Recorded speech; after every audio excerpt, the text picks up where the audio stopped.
This conference will now be recorded. This is a meeting where there's not comments, and maybe I might have missed the recording on that. So anyone who hears this will not hear that preamble. But I did just give a nice preamble to anyone listening on recorded video. And the sum of that is this is a work session.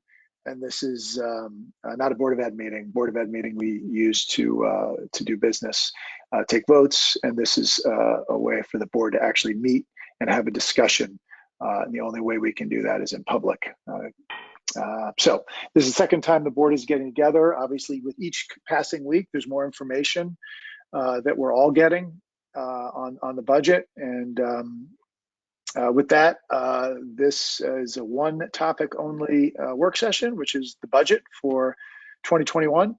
And I will pass it over to Dr. Henning Piedmont and administration to walk us through some of the thinking since the March 30 meeting. Sure. Thank you, Mr. Sondheim. I want to acknowledge all of the participants who've helped to or contributed to this budget presentation and the proposed reductions and rationales for the reductions in advance. Obviously, Maureen Caraballo, who's been really instrumental in managing every component of this, all of our budget managers, which are all of our assistant principals and directors and assistant directors, and Melissa Szymanski is assistant superintendent for curriculum instruction and assessment, and Nick Marcia, I know, was also involved in this, and this is deputy treasurer. So what we are attempting to do in this review is to put into context the impact that the pandemic has had on us financially, and not only school districts, but it's a trickle-down effect from global to federal to state and to localities. And secondly, we want to also shed some light on some of the significant drivers of our cost and changes in revenue and other reductions that we've had to take. So there are three different tiers of reductions that Maureen will describe to you that will help, hopefully help anyone listening understand, why those things are occurring and why we have had to take a number of reductions or propose a number of reductions over time. And Laura Tesfa, Laura Sullivan, Director of Special Education, and Tesfa Stewart, Assistant Director of Special Education, will also provide some insights with regards to increases in the budgets of special education, not from the standpoint of that being wrong, but because that's one of the areas where we've seen an increase in cost, and we owe you an explanation for what accounts for that, as well as a little bit of background. So I'll start with just again, punctuating the major impact that COVID-19 has had on our financial sort of systems. You probably read that New York State projects a $15 billion deficit. You can go to the next slide, Janine, thank you. New York State projects a $15 billion deficit, and that was last week. And we're in week 3, approaching week 4. So, and this is a deficit that hasn't been seen since the Great Recession of 2007 and 8, which was really, in a lot of cases, districts still have some remnants of that impact, largely from the standpoint of lost revenue and not in the restoration of revenue that we thought we were getting back from Albany, but was never returned.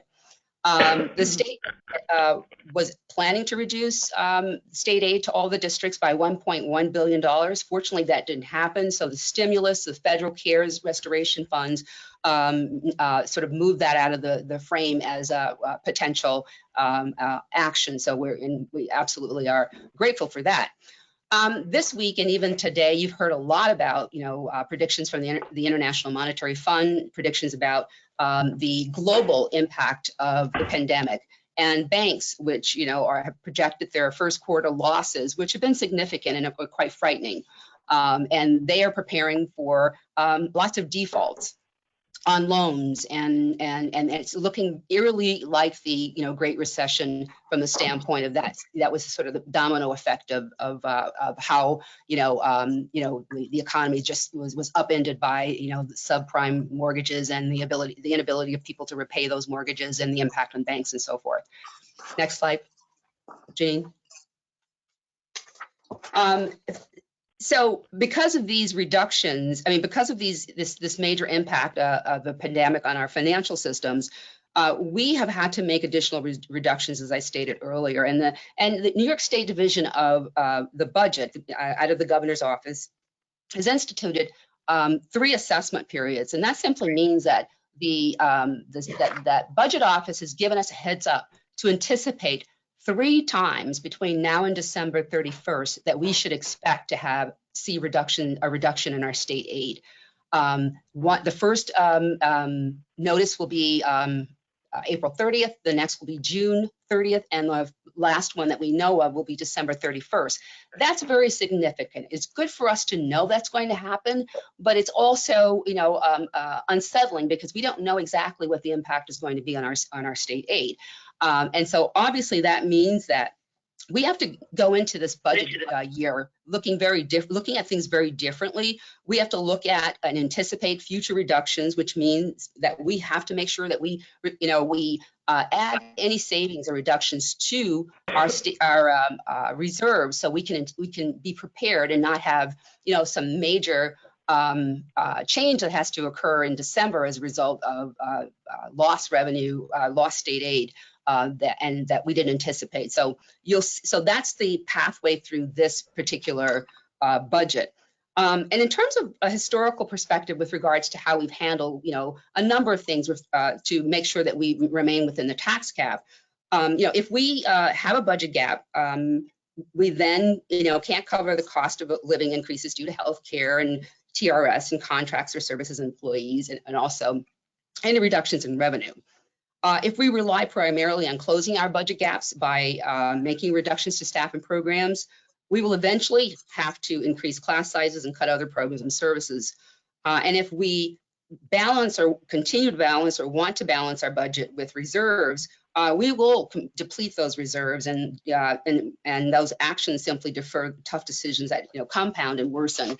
And we certainly know of examples of districts that did rely on their fund balance to the extent that they ran out, and that particular year, I think they had to lay off between 40 and 60 people because those are fairly significant decisions. So that those are sort of the historical actions that we've relied upon to make sure that we can bring to the board a balanced budget. And further explanation around the rationale for the reductions. Those were not things that Maureen and I went into the budget managers' budgets and said, we're going to take this out.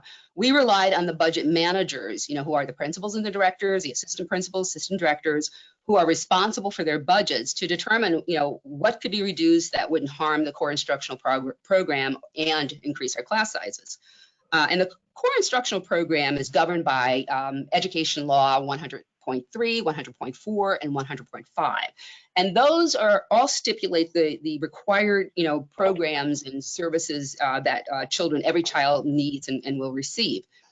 And where possible, we, like other districts are doing, we are not filling vacancies as a result of retirements. And we're also looking back at previous reductions and other previous reductions in other lines to prepare for future cuts. So, for example, one of the first proposed reductions in March 2nd was the reduction of the Flex program at Hillside.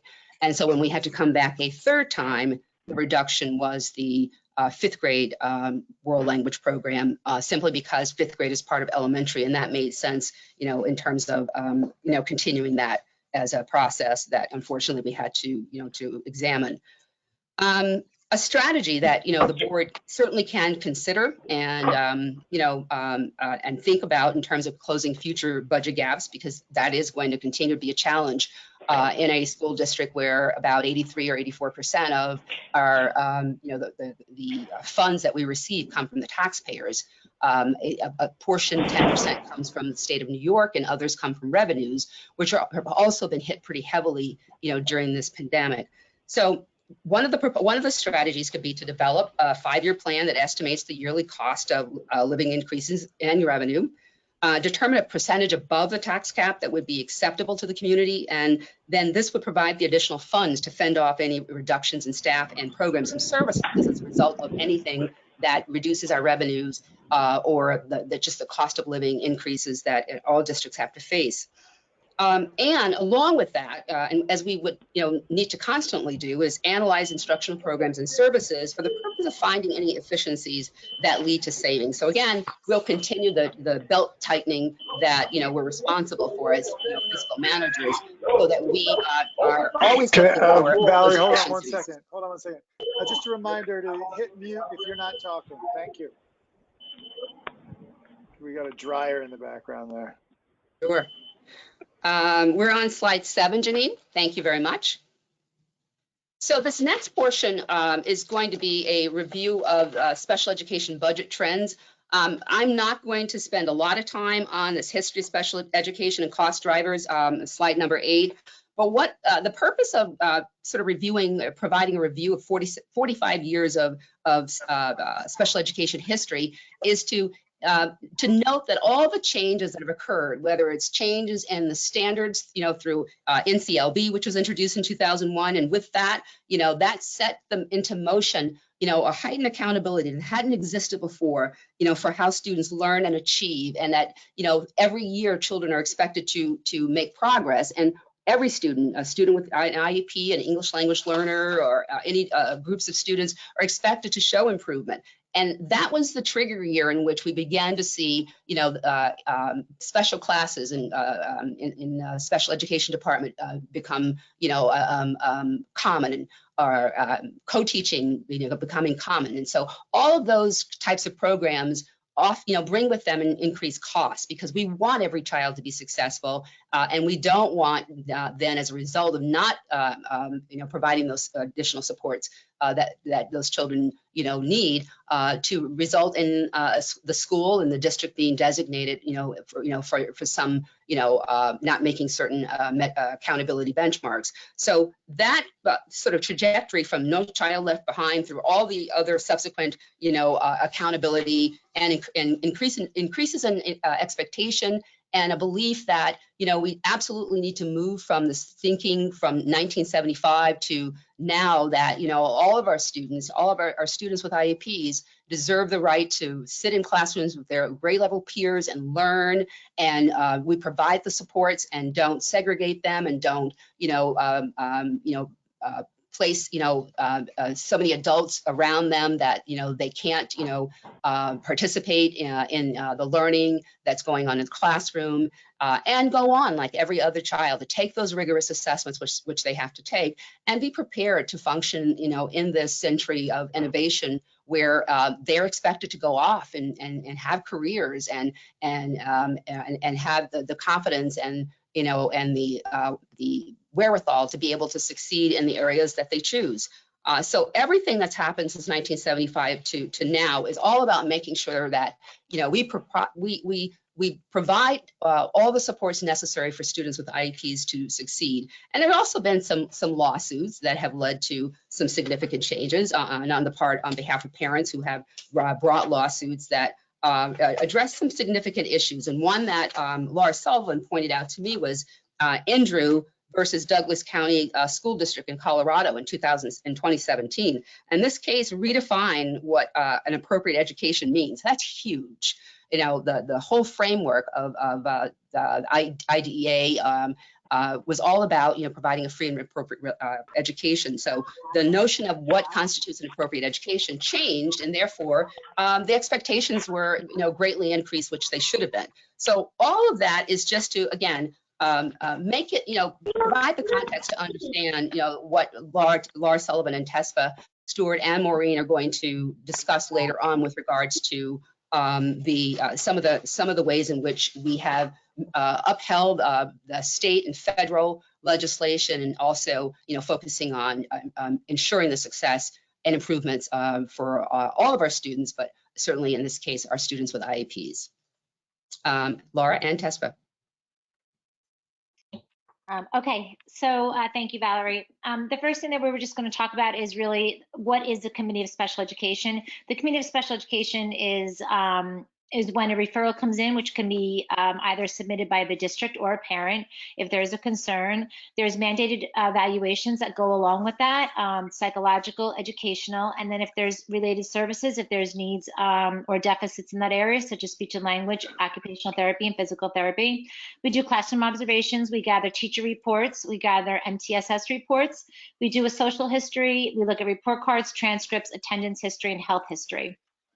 Then the meeting consists of, there's mandated members, and then there's members that that the parents can bring, and also some extra members that just want to participate because they have a good understanding of the child. So the parent, sometimes a student, the chairperson, there has to be a general education teacher and a special education teacher, a psychologist for every initial meeting, and or if there is an increase in services, and the related service providers, private therapists, attorneys, I mean, the list, we sometimes can have 14 people sitting around.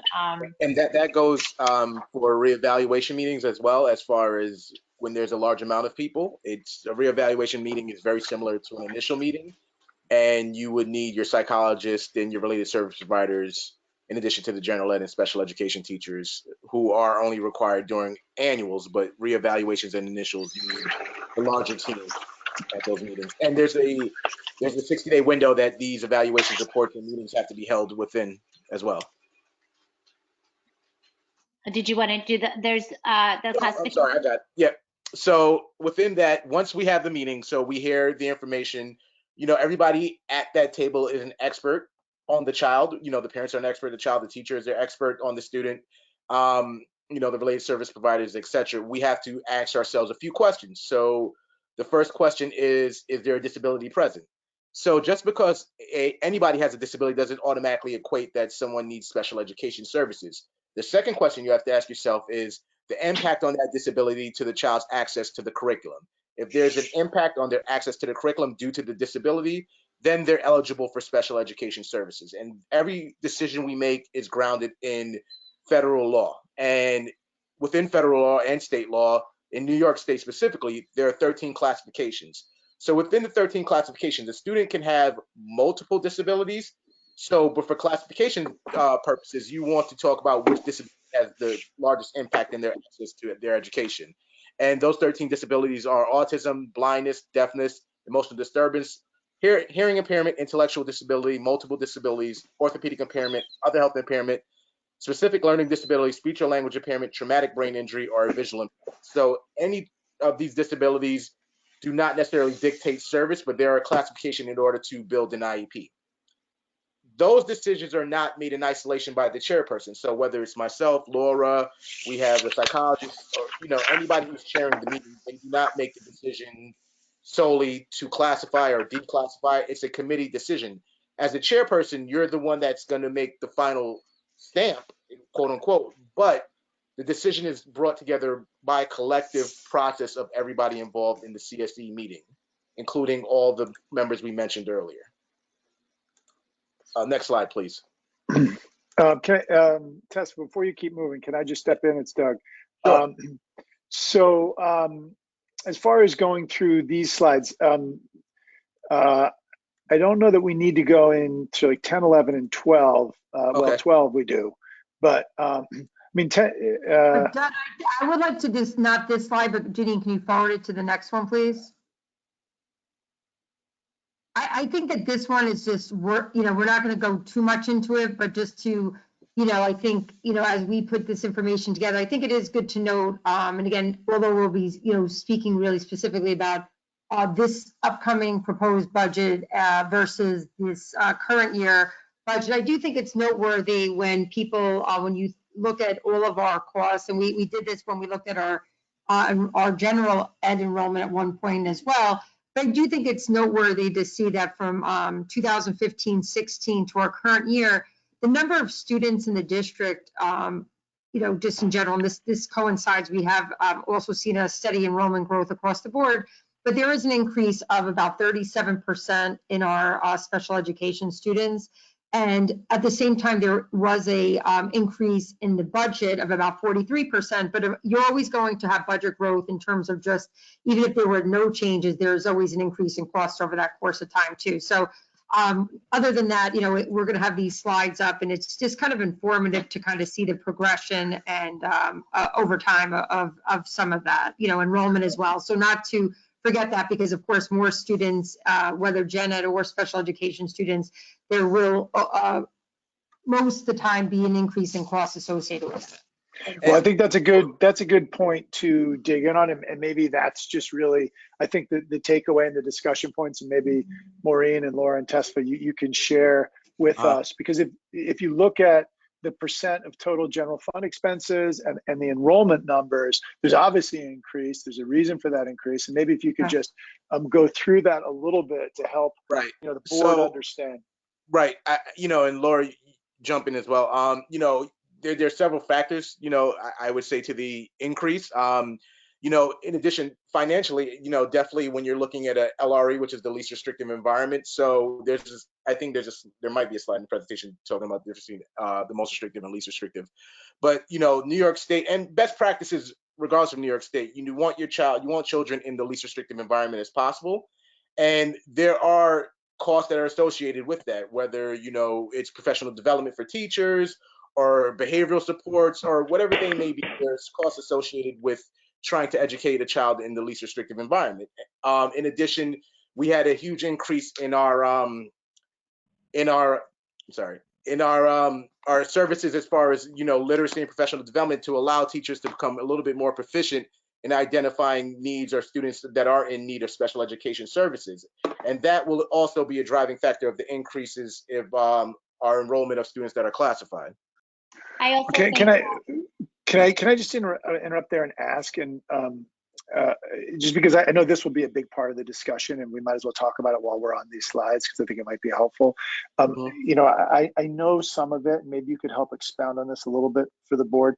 Some of it is, the things you just mentioned around classification. Some is, a desire, at least when you look at the expense, a desire to bring some students back, and there's a long-term view. We get in a budget like this a one-year view, and there's a long-term investment view as well. And you guys are going to have more of a command on that than I am. But I just wonder if you could, talk a little bit about that longer vision too. Right, and that's a very good point. Thank you for bringing that up. Like you said, the purpose, what we want is to educate children in their home district. And in order to that, we have to build programs, and we have to provide supports that could appropriately educate them in that district. So, like you say, you might see things year to year, but as these increases are going up, year to year, it's because we're trying to build that capacity within the district.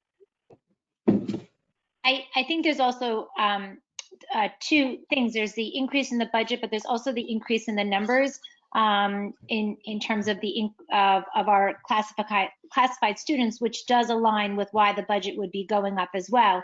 And I think some of the things that we have to talk about is there's been an increase. If you can kind of go back, I think a couple slides. Yeah, go back, Janine. Right there. Okay.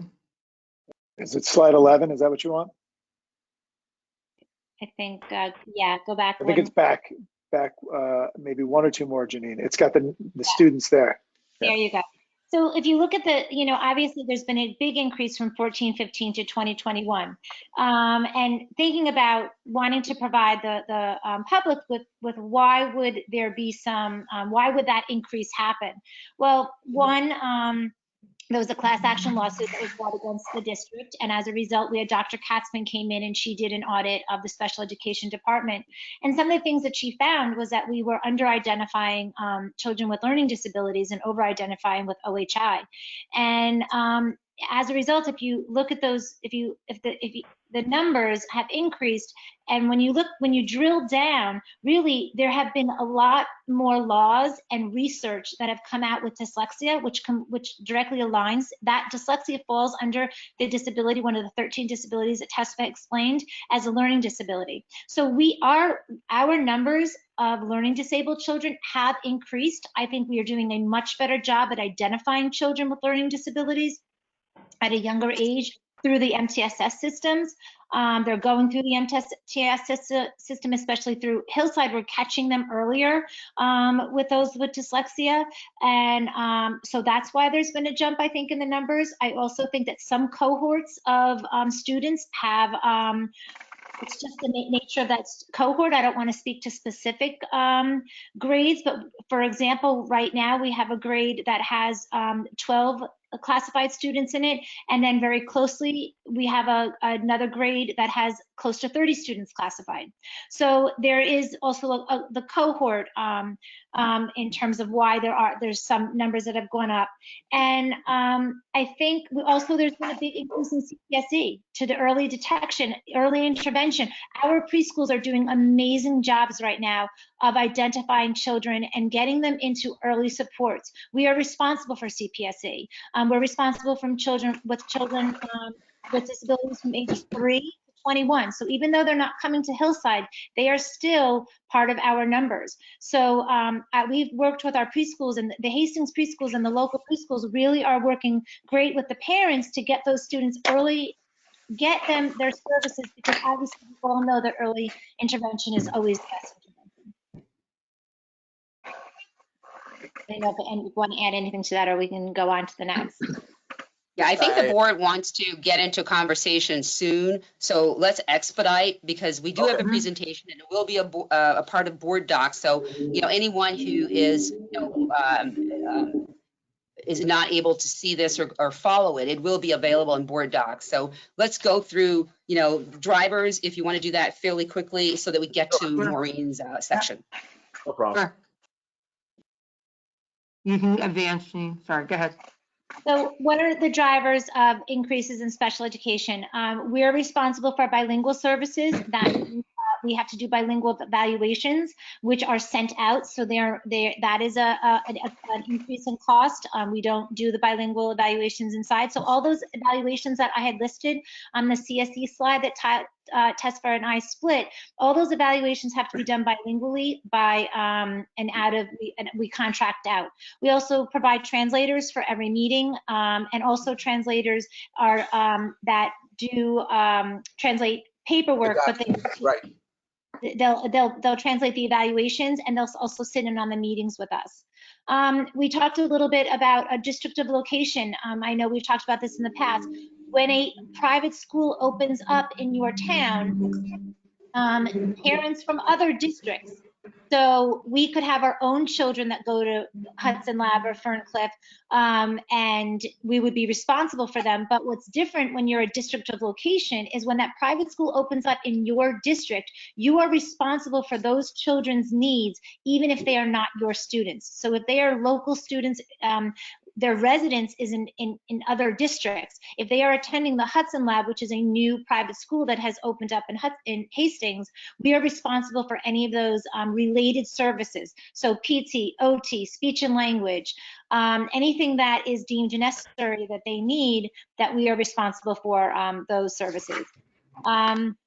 Transportation, or transportation costs, and Maureen could go into a lot of that, but really where we see the transportation cost on our end is the vocational students that go to the career and technology programs, are out of district placements, and then any parentally placements. And then the last one on this slide is also the vocational supports, which career and technology education is really growing, and it no longer has a stigma as being something that is not something you want to do. We really have children that are interested in going a different pathway, and we need to provide them those opportunities for all different variety of pathways. And Indicator 13, that is every year the New York State assigns the school districts indicators, and this year every school district has to be responsible for Indicator 13, which is transition services for when students graduate. And New York State is tracking this after post-secondary. So when students graduate from high school, as they're in college, New York State is tracking what supports is put in place on their IEP for Indicator 13. So with that, students have to take a career assessment. The assessment discuss, what interests they have and how do we plan to support the students after they graduate from high school. And like Laura discussed earlier, students are legally entitled to be, special education students are legally entitled to be in school until the age of 21. So we have to progress monitor and support them through this indicator.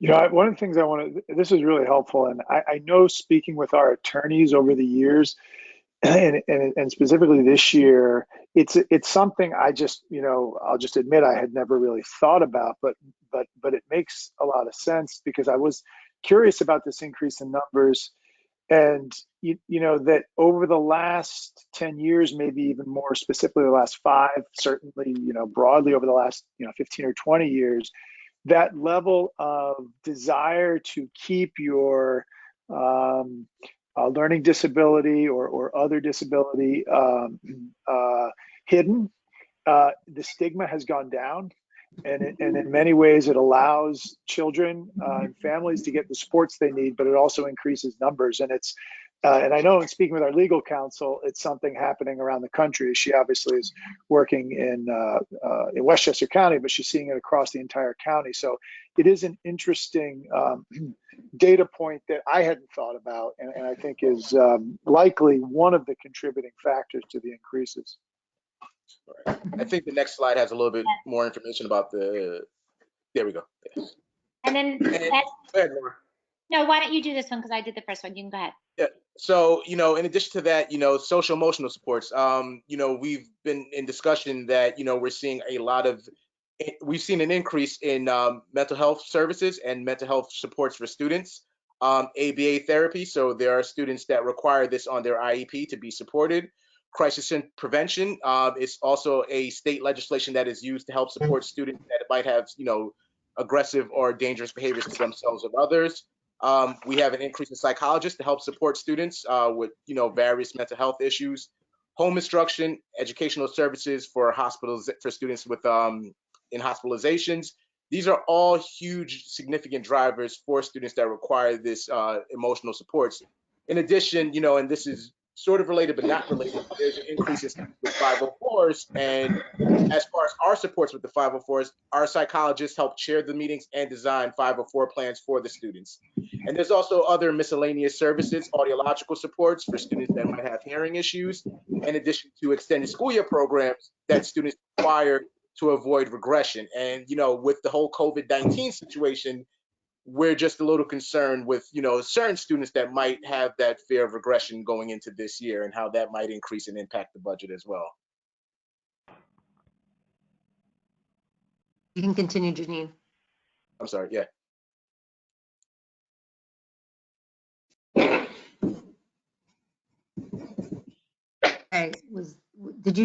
Okay, go to the next slide, Janine. I think where, I don't know if you passed it already. There was a special ed budget Yeah, detail.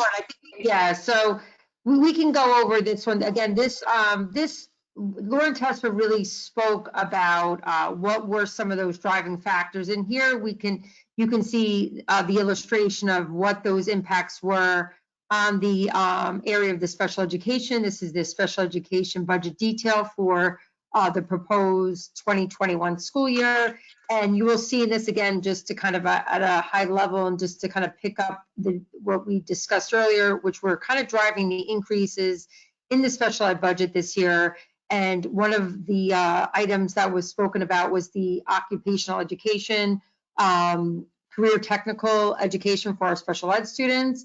I just want to make a quick footnote here that although we have had students participate in those programs in the past, they've been budgeted previously in the area of guidance. And this year, we do have an increase of students that Lauren Tesfa believe will be need to go out to this program based upon what they discussed earlier. So, although it is showing as a full budget increase in this category, there was a reduction in the area of guidance because of the fact that previously these students who attended these programs, that's where the program was previously accounted for. We do have an increase in a few of we have some students that are in need of going out to out of district programs. And again, that line is showing an increase.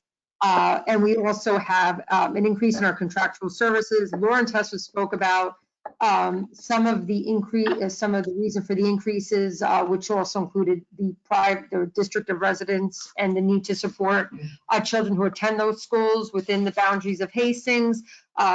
Spoke about the translating services, although was a requirement this year. We are seeing an uptick there, and again, this is driven by student need. We are increasing our work with the behavioralist, and that's directly tied to students that are coming back to district and programs that are currently happening in the district. So, just in terms of they gave you some of the background and how decisions are made.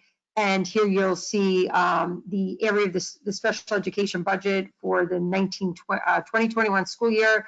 The dollar increase being proposed is of $401,000, which translates to a 5%. There are other areas in which we'll speak about later that they have reduced a total of, they're recommending four or five positions, teacher aide and teacher assistant reductions.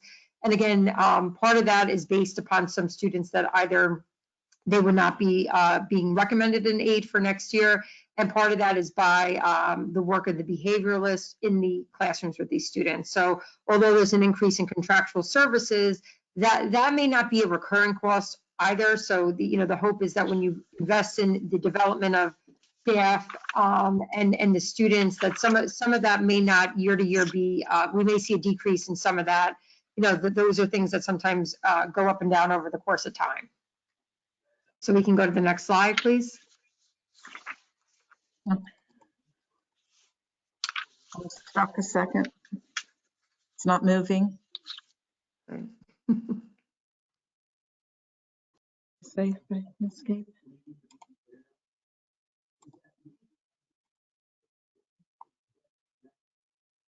Is this it, Maureen? It didn't move, Janine. It moved on my side. Oh, here it is. Okay, next, please. Yeah, next. This one, budget overview? Yeah, so Okay. So this is where we are currently, April 15, 2020. Again, Valerie had mentioned this is a very unique budget year, and this budget has been redone and revamped as more information as the weeks and days go on. And this currently that we're proposing to the board tonight, this kind of shows you the status of where we are currently at, and we'll get into the details of the breakdown of that at a later time. And, when the board has some questions on it.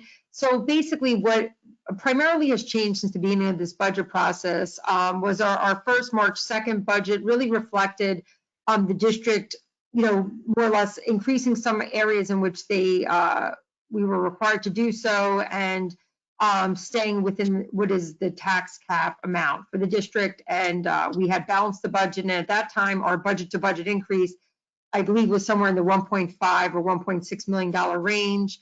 Although it actually had started higher, but by the time we brought it to the board at that point, we had got the budget to budget amount to be tax cap compliant.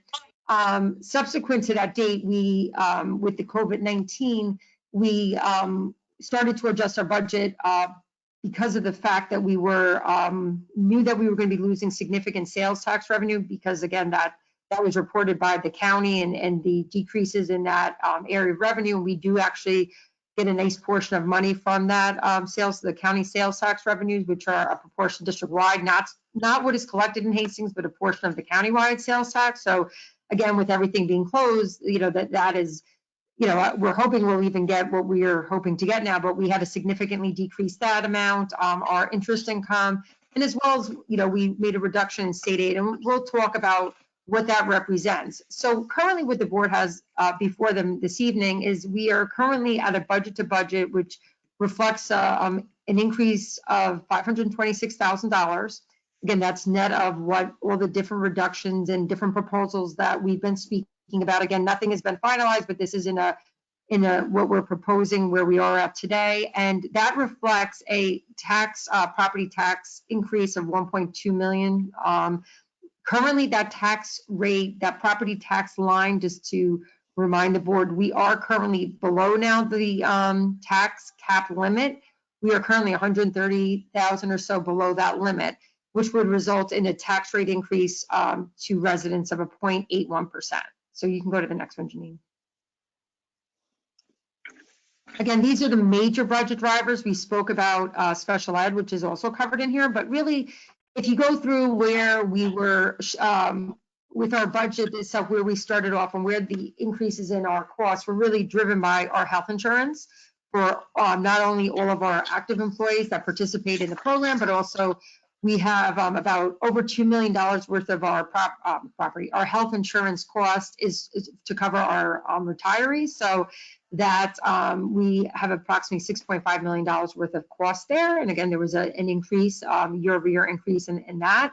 We had a rate increase in our payment to the teachers' retirement system, which is dictated by the controller's office based upon the performance of those funds. So again, there was an increase, contractual obligations, out-of-district tuition, contractual expenses we went over, and also we have had an increase in our legal litigation costs. This is just kind of a breakdown of our stating. Maureen, Yeah. real quick. Sure. You have off the top or in front of you, and it could be close estimates, the dollar amounts for each of these 6 items?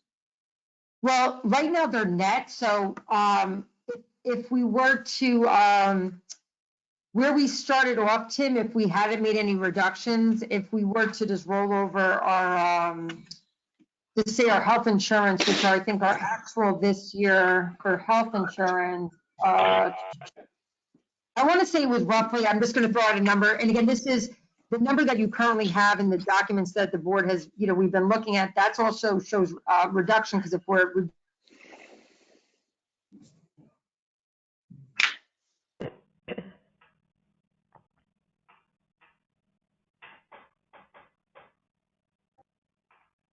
reducing staff, some of those numbers would be coming down. But if we were to roll over all of our health insurance costs with the TRS was, I want to say, I think it was like, without again the reductions we're proposing, probably about 250 or so. So And then plus the 200. contractual obligations. So Again, because TRS. we have something like that. Again, we did have some retirements and things like that that help bring down some of those obligations, but yeah, about that. So again, it was more than that, but then with some retirements and things like that, it came down a bit. So probably closer in total to like 350 for contractual. Because we're talking about, it's actually off of actual, it was probably more like 550. Off of budget, it was like 350 Okay, and that's for which? for contractual. Okay, you broke out on your volume cut out for me for the 2 above it. I'm sorry. Yeah, I said it was, again, before we made some adjustments and some proposed reductions, the health insurance increase was, in the 300 range, and TRS somewhere in the 250 range. Okay, so 300, 250, 250. Well, and sorry, contractual. And again, I'm talking budget to budget, Tim, not actual to budget, because I'm just just so you can see the changes there. The contractual obligations, I think, were like 300 and change, or probably a little bit more. Because again, that's net down of, we had some changes in staff due to retirements, which brought that number down, right? Yeah. And also too. Yeah, and it's okay. I'm not gonna come back. Yeah, I mean, we can get into it, but I would say that if you look at our budget and you do a rollover budget, these are the all-in, like, we open up our doors and without changing anything, nothing changing, we have a rollover increase that, I mean, I guess it depends what you call it. Sometimes I would say a rollover increase too. If you have children that are required to go out of district with Tesfa and Laura, that's part of your rollover cost, because you can't. No, I understand. I understand. So I understand. And this is like 1.8 million all total initially. No, I understand. And it's, but in the vein that it's a work session, and we just have a lot of moving parts on this, and I'm trying to keep wrapping my brain around the moving parts and try to look at it in as many different ways as possible. So that's why I'm asking you to do this. I won't, if a number is off by 20%, that's fine. I'm asking you to do this on the fly, but it's so that I can think about it better. So let's call health insurance +3, TRS +250, contractual +350. What about the other 3? The increase in special ed contractual plus, we just went over that. I think that was like 70 something, right? 77. And the out of district tuition, I think, was 350. Okay, and then legal? And then we had an OC-Ed also, which was a reclass. But again, Yeah. some of these numbers, if you were to look in the budget documents, when people will see them, they're lower than that now because there were reductions proposed and folded into those numbers. Understood. And then legal? Legal was going up, what, 75 off of the budget. Okay, thank you.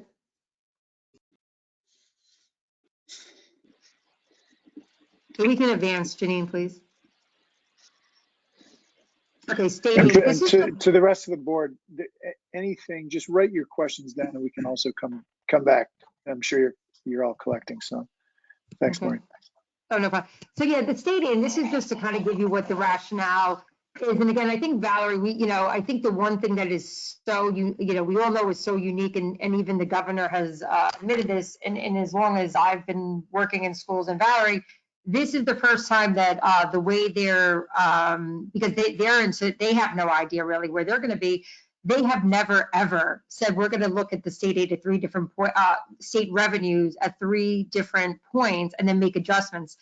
Typically, if they're going to take money from you, they will take money from us, but because they're so unclear on where they're going to be financially, we've really had to kind of go into this with some just, trying to be as, not trying to be doomsday, but trying to be, realistic about, what would definitely, I can't imagine not seeing at least this level of reductions. And, this is where our budget is based on right now. So our proposed state aid for the 2021 year prior to COVID-19 was 5.4 million. And it was great because it was an increase over what we were getting this year. So, we were happy about that. And then unfortunately, when everything happened, although the run for the state had to pass their budget April 1st in order for them to operate and pay their employees. So they went in and said, we're gonna make this small adjustment, which was like Valerie had spoken about, that $1 billion, which was restored by the CARES Act, and that amount was 38,000 for us. But at the same time, they said, that this number will be adjusted 3 times after the state. So again, that, anything you read that speaks to the economic losses for New York State, I think we are going to be much harder hit by this than any state. I mean, that's just because of, different states will feel differently because California has tech businesses and they may actually somewhat see an increase in their state revenues, but we're really hit by the loss of everything from Wall Street and the economy of New York City that drives the majority of the state budget, including tourism. So right now, what we did and what is reflected in our current proposal is a very modest reduction based upon the circumstances we know. The BOCES aid, that reduction is not based upon anything to do with COVID-19. That's based on the state gives us an estimate based upon this year's number. That number is driven by expenditures. BOCES supplied me with my actual number. It is, it's actually more like 70,000, but we may have a couple more expenses this year. So we know that there are going to be a reduction of $50,000, not a reduction, but that the state aid run was overstated based on an estimate that they make. And they do that by looking at your ST3, not on your actual expenses. So that's just a reconciliation of that number. And I do this every year with the state aid because they kind of project our expenditure-based aids based upon what they believe we're going to spend based upon an ST3 we submit to them a year before. So then the transportation aid, again, this is a reduction based upon the fact that we know we are spending less. Our schools are closed.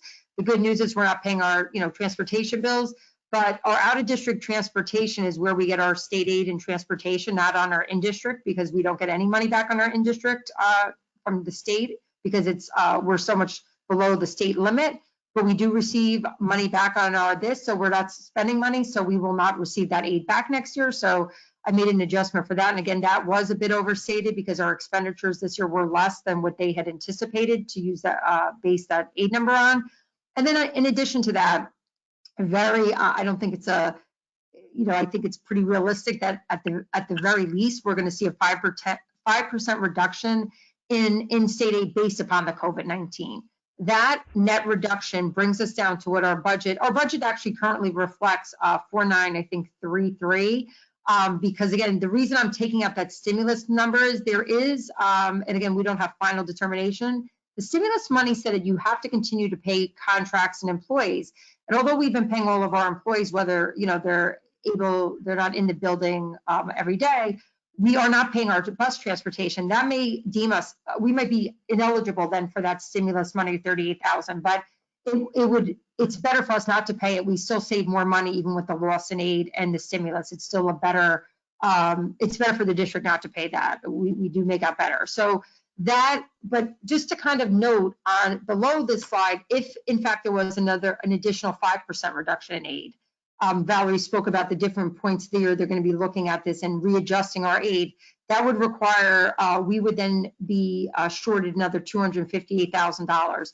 If there were to be an additional reduction, in that December timeframe and the state wasn't doing well, they could potentially take away, and again, these are just, they're not random because I'll show you why. We were looking at what happened years ago during the gap elimination aid days. And at that time, the state was taking 17 and 18% a year from us. So these numbers are not, just grabbed out of the sky. They're really based upon, we've lived this history and we have seen when the state does, is in a bad economic time, they decrease the amount of money they pay, into the education, to the Medicare and all their programs, see a reduction in funding. So, currently we are tagging our budget at a 4.9, and we have not reduced it any further. But again, I think it's really important as we speak through other things tonight, such as the savings we're going to have this year. We need to be thoughtful about what if there is another reduction in,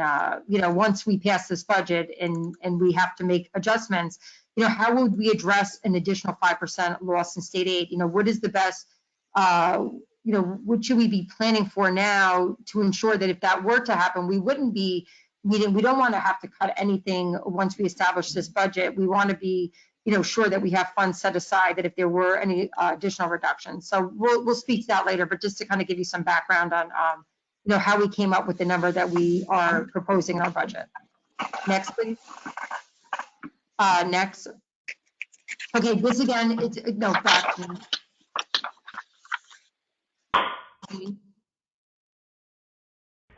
Which one do you want, Maureen?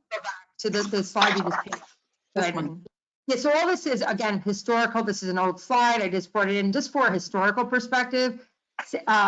Again, Valerie spoke about 2007-8. Schools usually are about a year behind the rest of the world in terms of, Wall Street, it gets hit there first, and then we feel it about a year later in our budgets. And you can kind of see what happened, and you can see the amounts of money that these are amounts that we lost. And as you can see in the 14-15 year, it represented almost a 17% reduction in our state aid that they took from us. So those, they do it, they have done it. And again, based upon what they're saying, the governor and the controller, they're saying a lot worse than that was in terms of their economic loss. So next slide, Janine.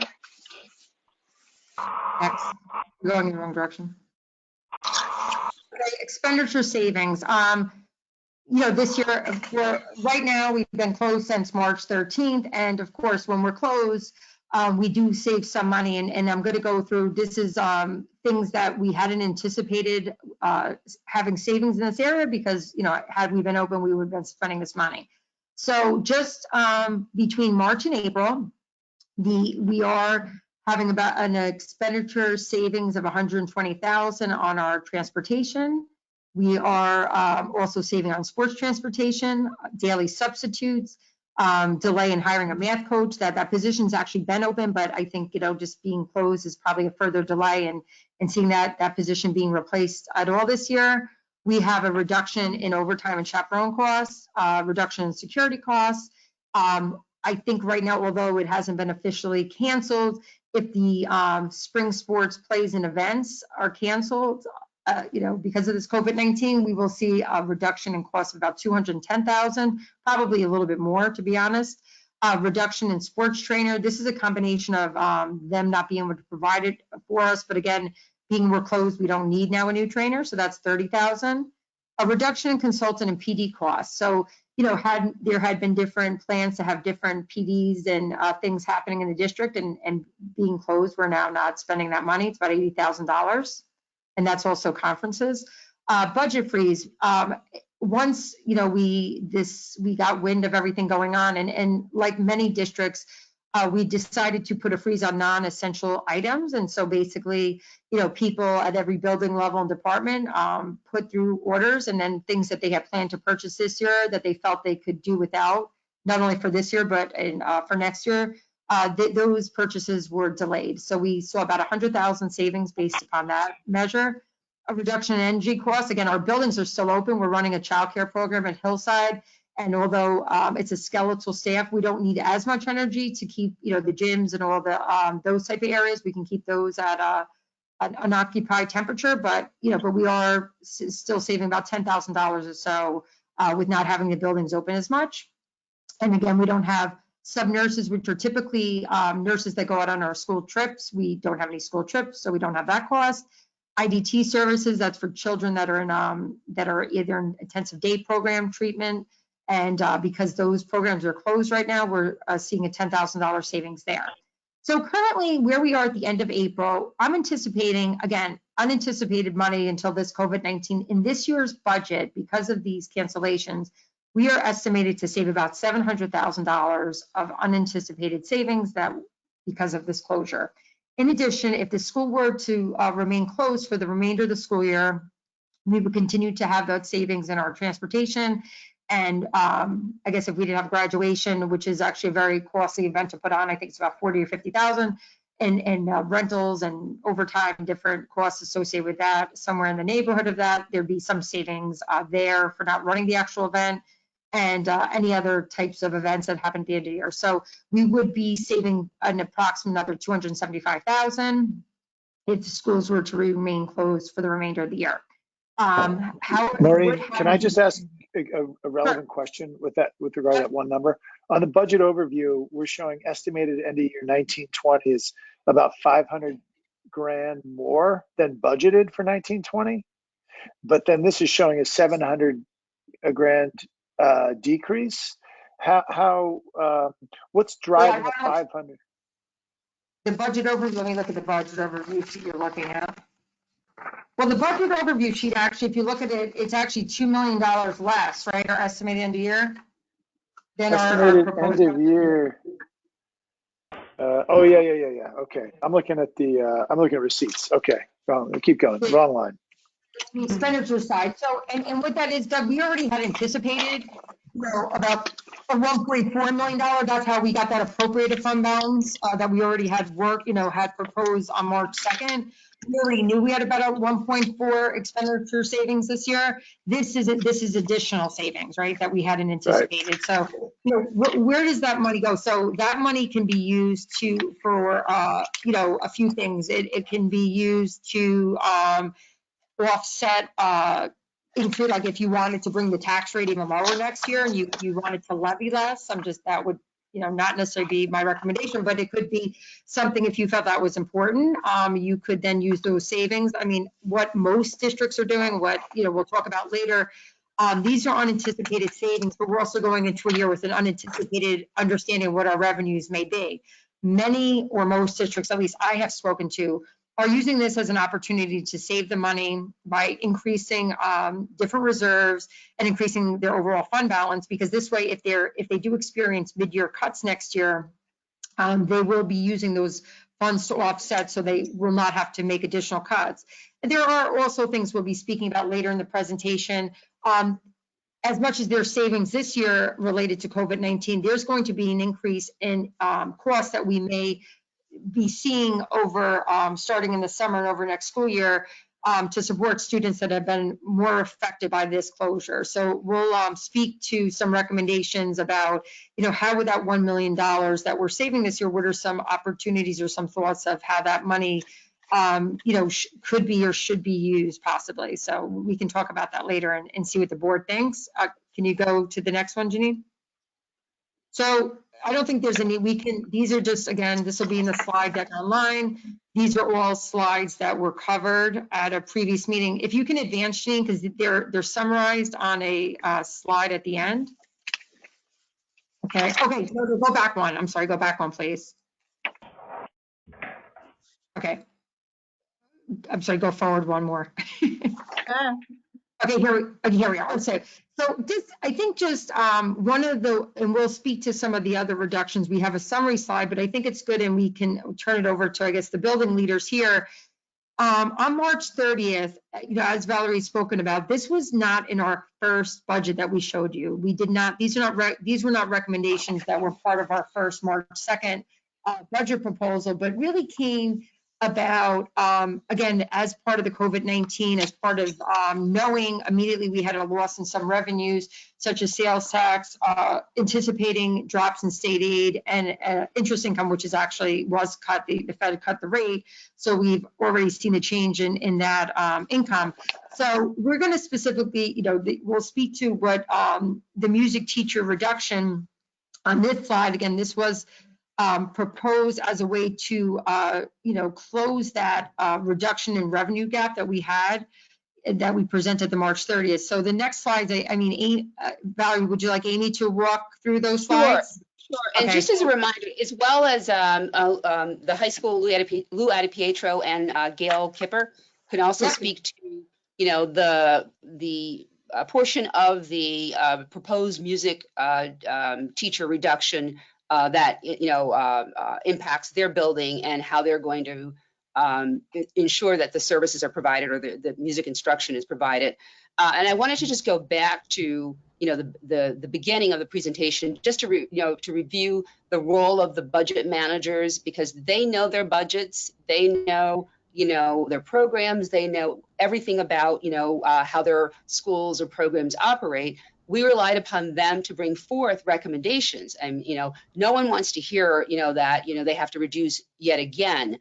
So I commend them for making some decisions that were unpopular.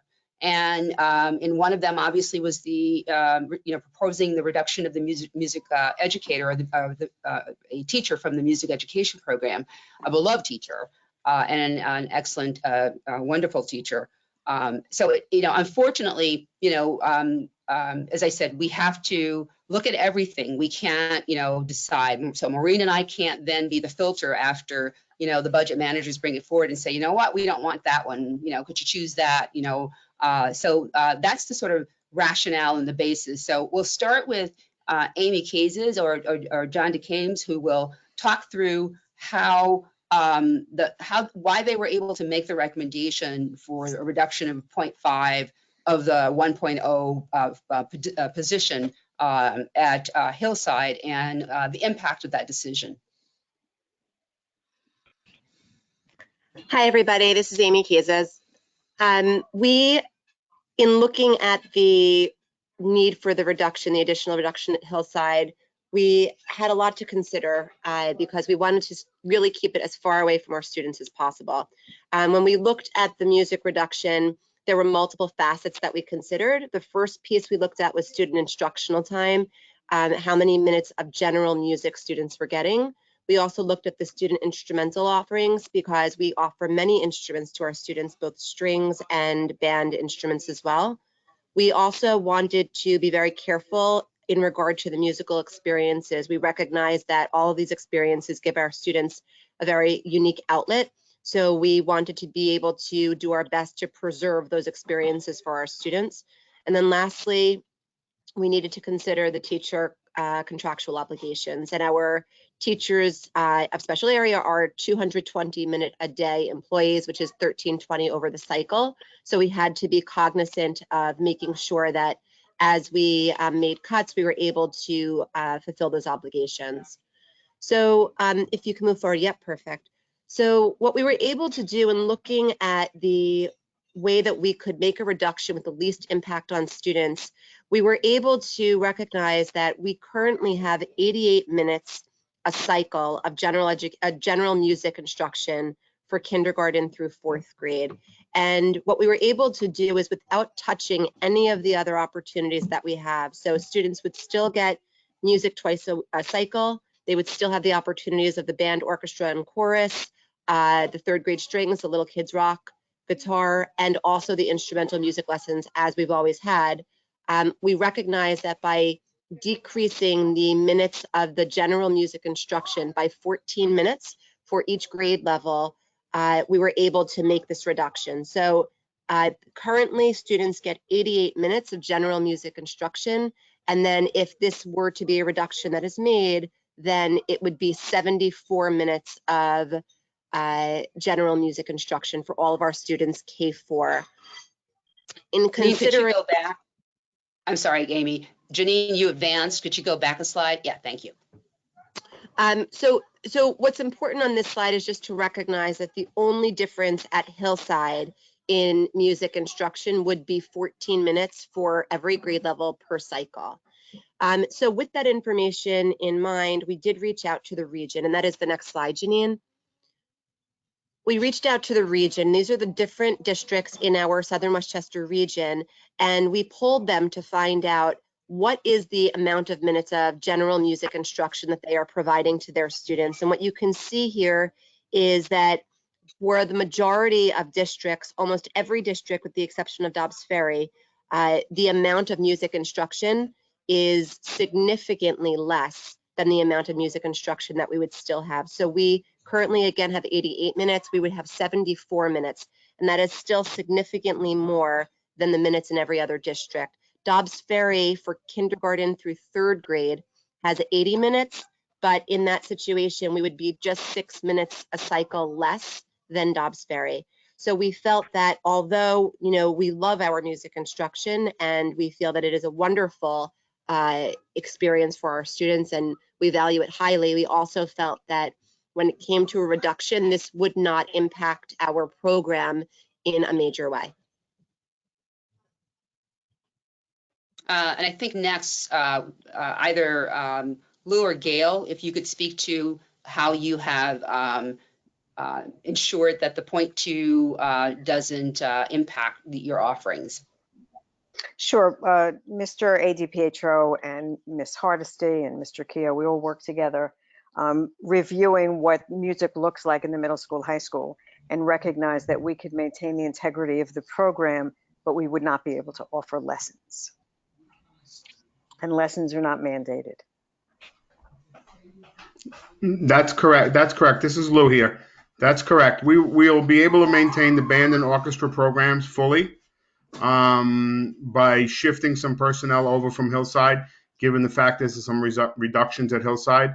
And we have the personnel to pick up the band and orchestra at the middle school, high school. Okay, thank you.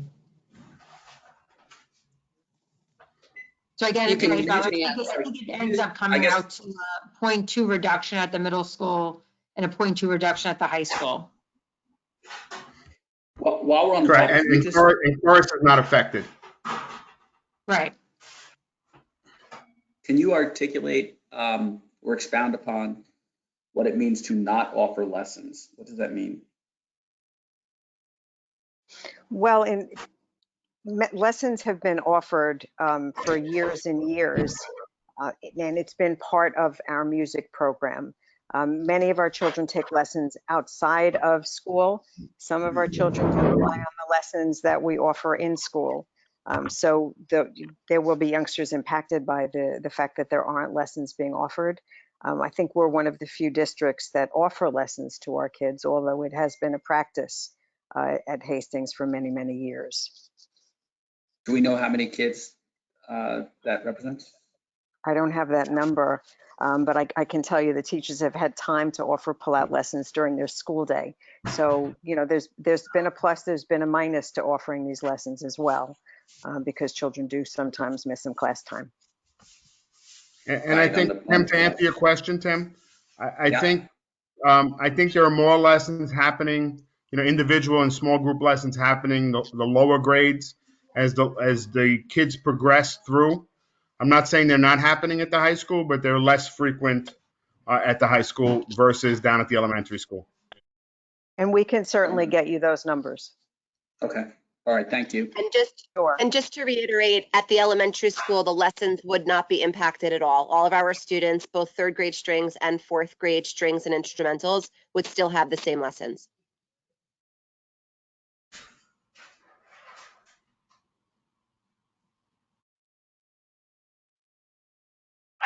Are we ready to go to our slides on the summary page, Maureen, page 31? Yeah, so advance, please, Janine. Oh my goodness, this shifted. Oh, wow. Grand total. Yeah, no, but no, go back. So unfortunately, I don't know what happened when it got loaded to you, Janine. Can you please go to the next slide? This one? Yeah, this one was actually earlier, didn't look like this when we were looking at it. But basically, that's a slides. Slides to PowerPoint does that. But no, it started in slides. Oh, and you converted it to PowerPoint? I downloaded it as a PowerPoint to load it to board docs. Okay, so this actually, you know, I can speak through it off of the slide I have printed out, and unfortunately, we'll fix it before it goes up online. But you know, we just prepared a summary slide to where we are today and what that $500,000 increase year-to-year budget, the reductions that currently are folded into that proposal. So on the instructional side of the instructional staffing, currently we are proposing a 2.0 K6 reduction in positions. I do want to note there that that is driven by enrollment for the most part. There would have been, regardless of this budget, a decrease at least of one of those sections, so that there's a 2.0 K6 position reduction, a 1.0 plus proposal reduction, a 1.0 music proposal reduction, a 0.2 math coach at the middle school reduction, a 0.2 reading. Again, this is reading, but it doesn't mean that reading is necessarily reducing, but one person in that would be reducing. 3.3 FTE of teacher assistants, 3 FTE of teacher aides, 1.0 world language at the 5th grade. The offering wouldn't start till 6, which is fairly consistent with the county, a 1.0 clerk position that is not being replaced through retirement, and 3 part-time monitors. On the non-instructional side, we have, we're making a recommendation to reduce the buildings and grounds budget by $175,000.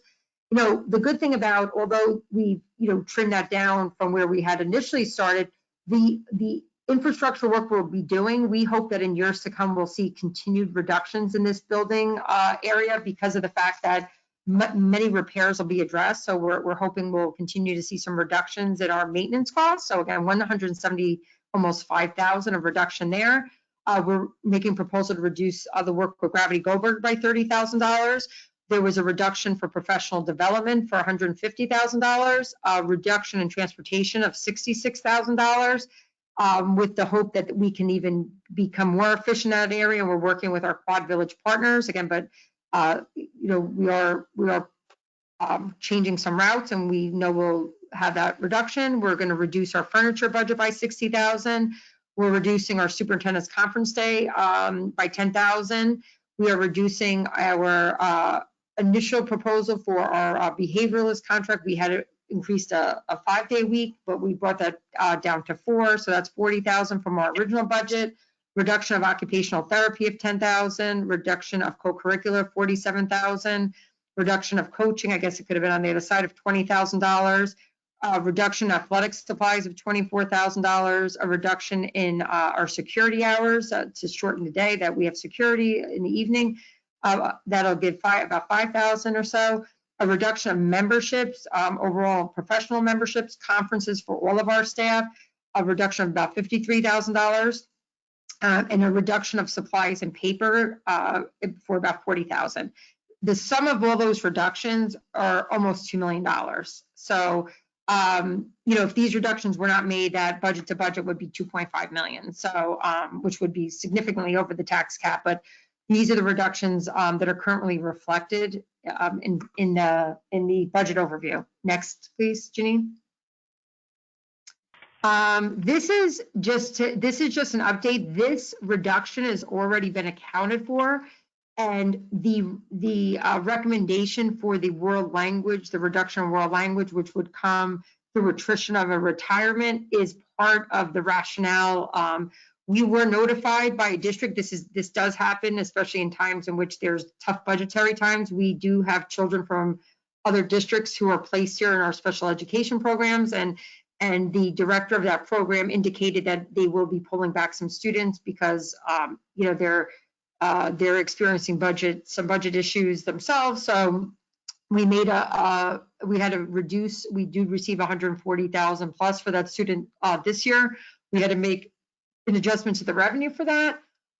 We are also really do have to consider, that could happen in another month or two. We could have other districts that pull back from us. So we have to be really, really mindful of, there's always that chance in that happening. But again, we're not recommending any additional reduction at this point, but just to, be thinking about that. And, we also have to continue to plan and think about if there was potentially additional loss, regardless of what we've already proposed to everyone, there could be additional lost revenues based upon the state, what happens at the state. Next, please, Janine. These were, you'll see that we had $140,000 of reduction for that district pulling back one of their students. And because that child had a one-to-one aide assigned to them, although there was a revenue associated with it, we will not need to have that, we'll be able to lower a staff member because of course that teacher aide will no longer be needed. So we're obviously, that would be a cut that would naturally come with that reduction.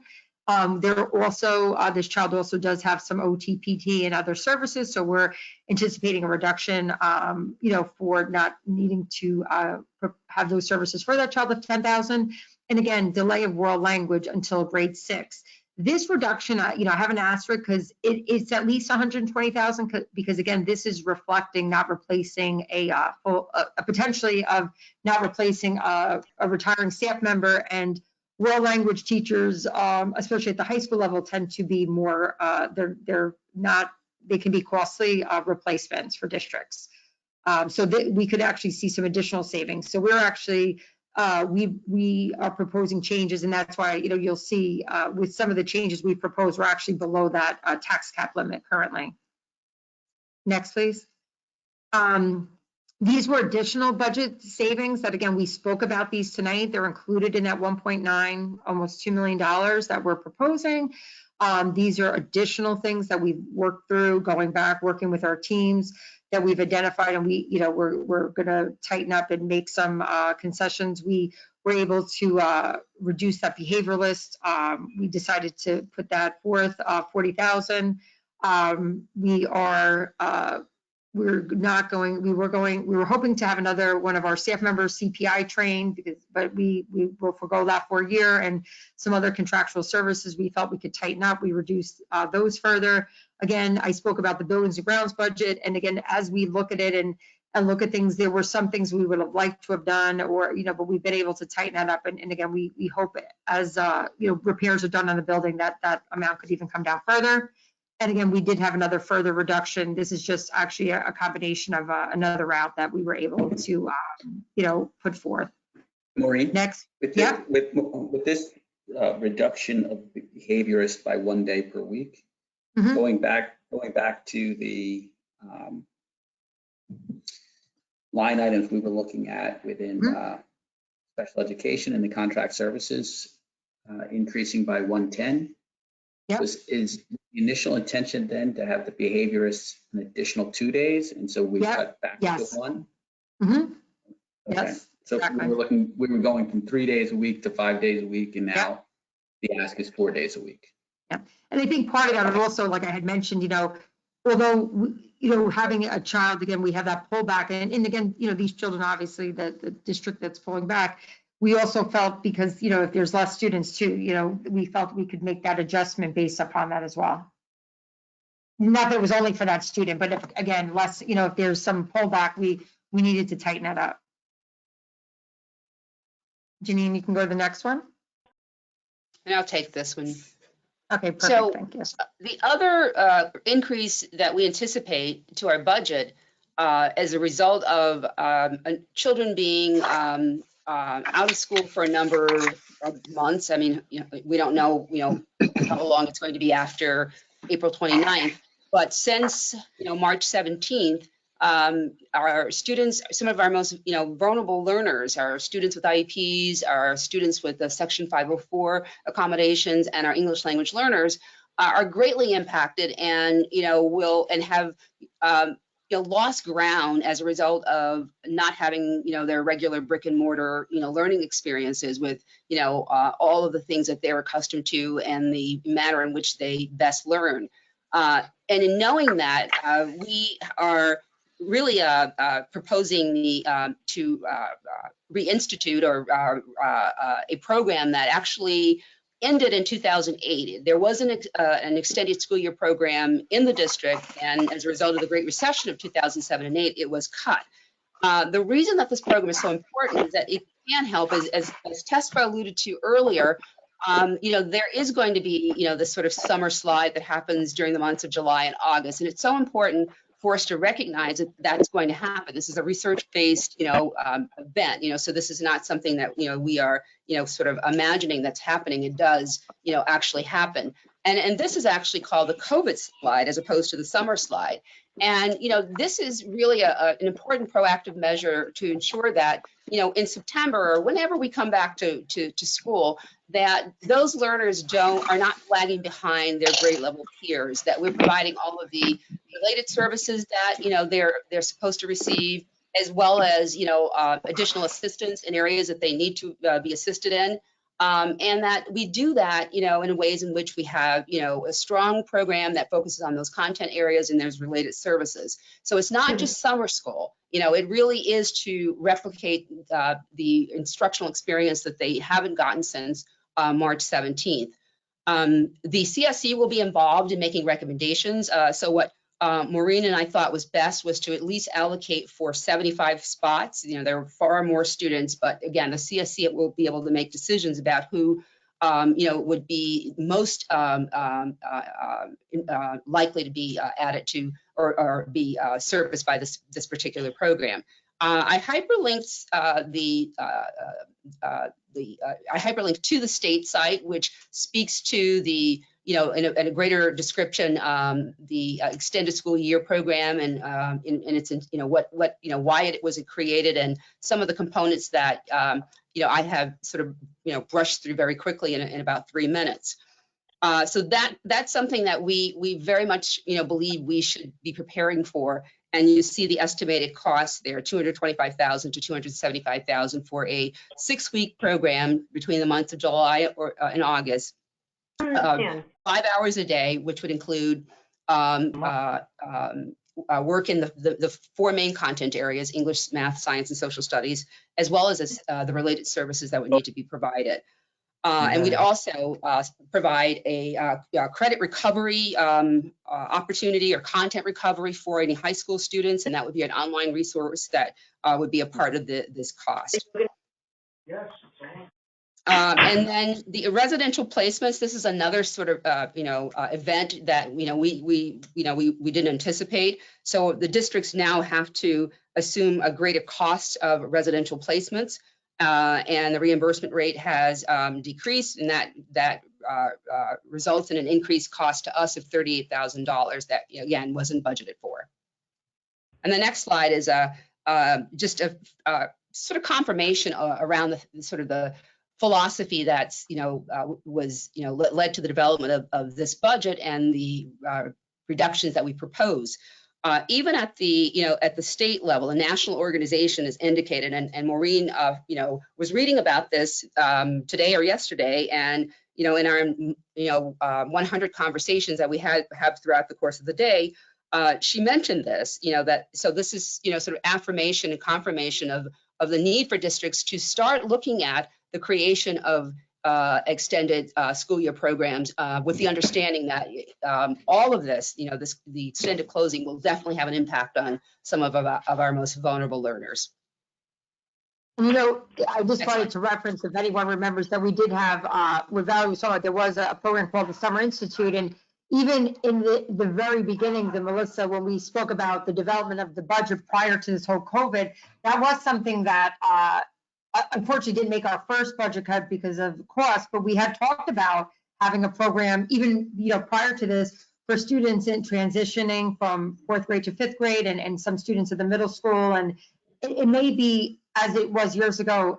I mean, I don't want to speak out of turn, but it could potentially even be children that are not necessarily kids with an IEP. It could be other students as well sometimes. I mean, that potentially may need some, which was kind of a mix before if we ran the program there for like either reading or extra support over the summer. And actually, Melissa Szymanski will be working with the building leaders. Melissa, again, is the Assistant Superintendent for Curriculum and Instruction. And so she would be involved in developing this with our special education leaders as well as our building leaders. Next slide, Janine.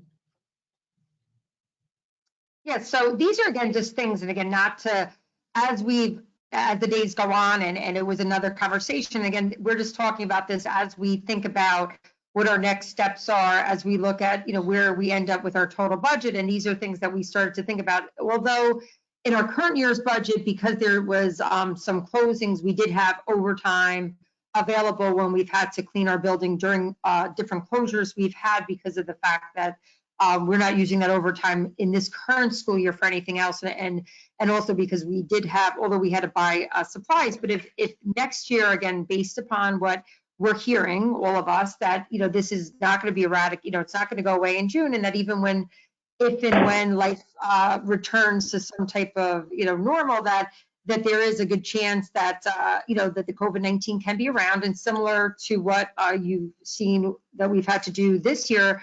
That may require, if there was an identified case in the fall or whenever that time may be, that would require us to do that type of deep cleaning process again. And we had spoken about we don't have the luxury of closing the school for 2 days. We need to, although we have our staff, and certainly we do have staff, and if they had enough time, and that's how we did it the last time, we had them work their regular time for the most part. But if we needed to do, if we had a couple outbreaks over the course of the fall, and it would require us to get our schools, closed and cleaned, we would in fact have to pay overtime for those type of events. And again, we already, I had Joe today ordering additional masks, putting in orders, because I think some schools are saying if kids come back, like you may need to give teachers masks and things that we never thought about. So in anticipation for that, we do think we should be, this is not included in our current budget, but this was some thoughts we had about, wow, what if there were a few outbreaks next year, and we wanted to kind of get the school up and running really quickly, should we be thinking about, setting some dollars aside? Again, leave replacement substitute costs.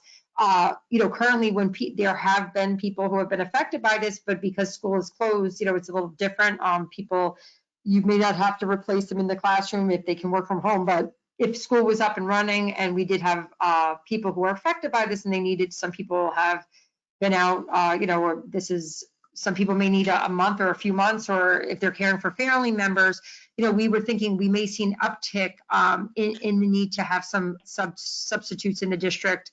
I think people are going to be more inclined if they're feeling at all under the weather, to be cautious and to call in more often. And of course, we want to encourage people to do so. So thinking about that. And again, we do get federal, the good part about getting, we don't want to lose any money, but our state and federal revenue, although it's very important to us, thankfully, if there is a reduction in that, although it would not be something we want to see, wouldn't be as significant as cities like Yonkers and the Big Five would experience. But again, there is, we are anticipating there may be a reduction in our federal grants, and we do get about $400,000 a year from federal grants. So even if there was a 10% reduction, it would represent, things that money currently pays for that's on the operational budget that are actual needs in the system. So, we're also thinking about if there are some further reductions. Next, Janine.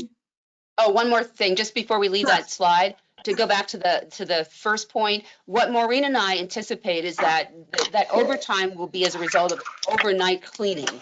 So to make sure that, as I think, it would be wise to assume that, as Maureen said, we're going to be with COVID-19 for a while, instead of losing time and jeopardizing, going under 180 instructional days that were required, by state law to have, that, all the staff, all of our buildings and grounds and custodial staff would, come in and work throughout the night to make sure that we can open the next day, after having our building, that particular building or buildings disinfected and sanitized. Right. And again, if that happened on a weekend, there are, provisions in the, we don't know when it would happen, but on weekend, there's different provisions where we have to actually pay double time for our employees to work. So again, that would we only have people work when there's an emergency, but again, that would be something that may in fact happen to us. Yes. So what we really, as we've been thinking and developing and presenting to the board our 2021 budget, in light of everything with the COVID-19, what we're really, as much as we're concerned about this upcoming budget, I think what is at least for me, the greater concern is beyond that. I think, again, having lived through the last recession, again, which they're saying wasn't even as bad for the state as this current one is, they believe it will be.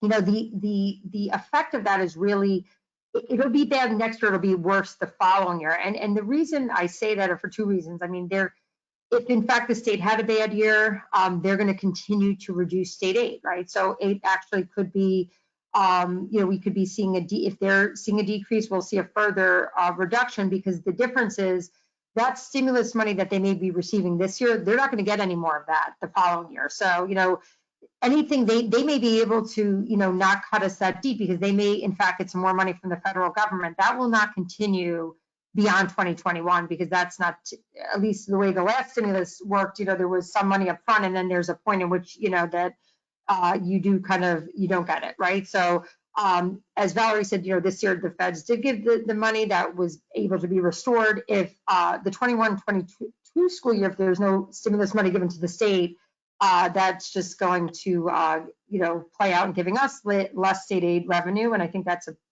pretty good guess. Then the other piece, which again, this is a real cost, ERS and TRS rates.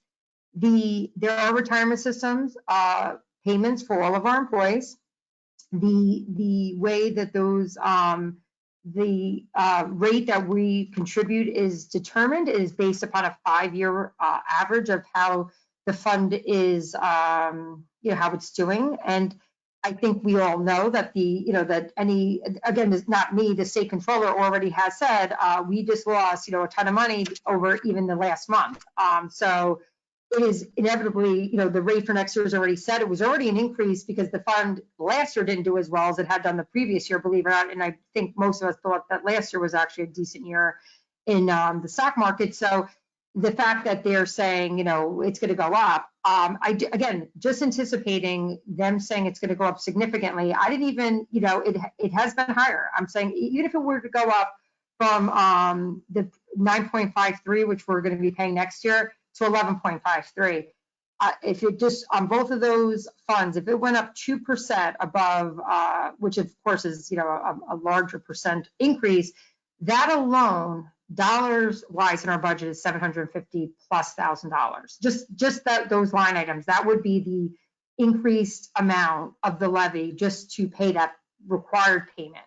Then again, increase in health insurance costs. I mean, I think we've been actually pretty fortunate because I feel like over the last few years, although it has gone up, it's gone up like 3.5%, 4%. There were many years back in the recession where it was going up 7, 8%.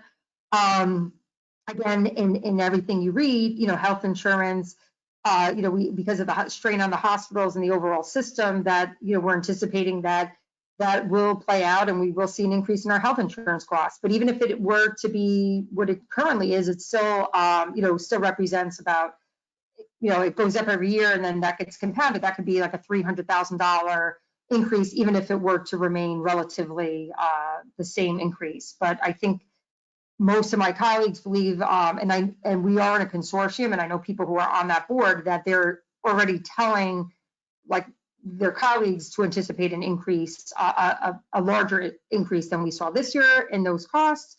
And again, the controller has advised us, although things are going up, there will also be a reduction in the CPI. So when things are going good, that number goes up, and that affects our allowable tax cap. When we've been in this situation before, when there's negative things going in the economy, that usually means there's a limited growth in the escalation. So what if, again, just using this year, that rate was 1.81%. And that was based on a fairly healthy economy. And if that were to be reduced, as it has in the past, when, and again, the controller, this is coming from what they're recommend, kind of saying that they anticipate that rate to be lower next year. If 1% on our levy this year would only allow us to increase our budget $439,000. And this is now I'm talking about 21-22 budget. As I just spoke about, the increase to the retirement systems would be double that. So as we think about what we're doing for the, 2021 budget, and not that, we can anticipate everything, but I think we have to be really thoughtful about not only next year, how are we going to sustain our programs and everything that we have over the course of the next few years, and also be mindful that many of our residents are, going to be worried about the increase in their taxes as well. So as we've been thinking about this, it's always been a mind for also knowing that, we're thinking about not, trying to push on too much of a tax increase, especially in such a difficult time. Next, please. Okay, so this is just an article, and again, it was similar. And this actually article, it was reposted in one of my publications, but it actually is, it was originally published around the Great Recession, but much of what is said in the article, and again, it was posted again as part of, as districts are currently developing budgets. And really what it does speak about is about that there's the way the economy generally works, that, first it hits the national economy, and then it kind of trickles its way down to the federal, the state, and then the school districts. So, we see Como and all of them talking, right away, we're 15 billion in the hole. I mean, it was like 2 weeks into this, pandemic.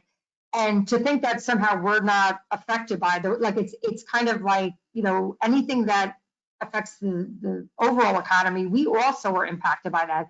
It may sometimes take us 6 months or a year later to feel the full effect of it, where, like many companies Valerie mentioned, they're already furloughing employees. I mean, that's what they do, right? They immediately cut costs, cut things. So, what we've seen before in the last economic downturn, we may be 6 months a little bit behind, but, so we think we have some, dollar savings this year, but realistically, we're going to be, we're going to be affected as everybody else is.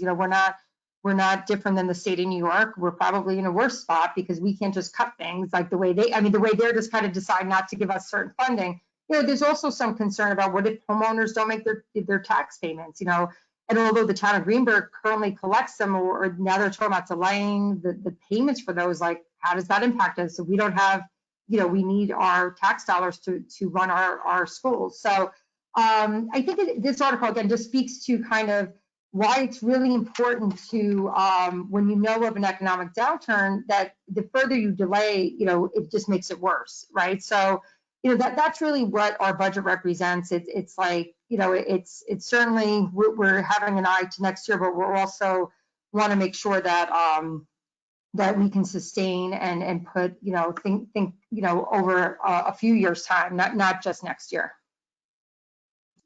Thanks. Next one, Janine. Again, this is just I've shown these rates before. Valerie and I went over them as part of our Budget 101 series. And it just really demonstrates again, and there were times actually, I think in the 80s, which the rates were actually like 25%, believe it or not. I mean, that was really scary, but I'm sure the salaries maybe at that time may have been probably lower. But you can see that, that the rates do jump, and they can jump significantly. And it was only in 14, 15 that we were, at almost 18%. That's significant. The 18%, paying 9% on 27 million versus paying 17% on 27 million is a big number. So, this is based on our overall instructional salaries. The majority of our budget, we've talked about this, like 80% is salary and benefits. This goes up by a couple percent. That is on the big portion of our expenses is, that's a huge driver. So again, I spoke about before what, there was this, a slight downturn in the economy, and it resulted in almost a little less than a 1% uptick in the rate for us. And again, these Similarly to between 1819 and 1920, we enjoyed Hello? a reduction. Yes. But right now we're thinking that although for this upcoming budget 9.53, we're anticipating as are all districts an increase, a fair, not ridiculous, but a 2% increase there. Next, Janine. So this is kind of, when we talk about having some excess funds this year, and this is just for the board to think about and consider and deliberate on. Valerie and I spoke a lot about this again, that really, strong concern about also that following budget year and, looking at what funds are saved this year and what are the opportunities to, to put some of those funds away. I'm not suggesting it has to be all of them, but, thinking, what's the right amount to put away to address and think about that following year and that, even if it were to be 1% above what it currently is, that $450,000 increase we'd be experiencing, we should be thinking about putting some of that savings we're experiencing this year into our retirement reserves. And again, that explanation there to address future increases. Also, they could also, let me see what else, savings can be used to increase reserves and also, yes, so that this is all this. And then the other thing I was thinking a lot about too, when I think about reserves, and it is, I didn't even think about it until like 2 days ago, but with this downturn in the market, like what is the real estate market going to look like? The last time there was a downturn in the economy, it resulted in an uptick of tax certiorari filings on the district, because basically then people's property's worth less. And I'm talking about commercial property in particular here. That's when we were paying out, large settlements, because the fact of the matter is if property is worth less than people are currently paying on, they can grieve it. And there may be time, although I felt we did feel very comfortable that we've addressed a lot of our tax certs, and we have we felt enough to the ones that we're currently working off of, that we could also experience another large uptick in this. So just to think about, do we want to think about putting some money, some dollars there? Next, please, Janine. And then these are new reserves. So these are reserves we don't currently have. And again, this was as part, both Valerie and her superintendent group, as well as the business officials in Westchester and Putnam, we also had, had our meetings and calls on this and what some thoughts are. And just like we are experiencing budgetary savings because of this close, every other district is as well. And every district spoke about what are their plans, and everyone is different. People have different situations. Some people aren't maybe going to be as affected by cuts in state aid. So different people have different priorities. But there was most districts, if not all, they were going to put some of those savings away and put it away into some reserves in anticipation of some additional expenses. And so one of them that again we haven't thankfully had to pay out, but again, when you lay off people, you do have to pay unemployment.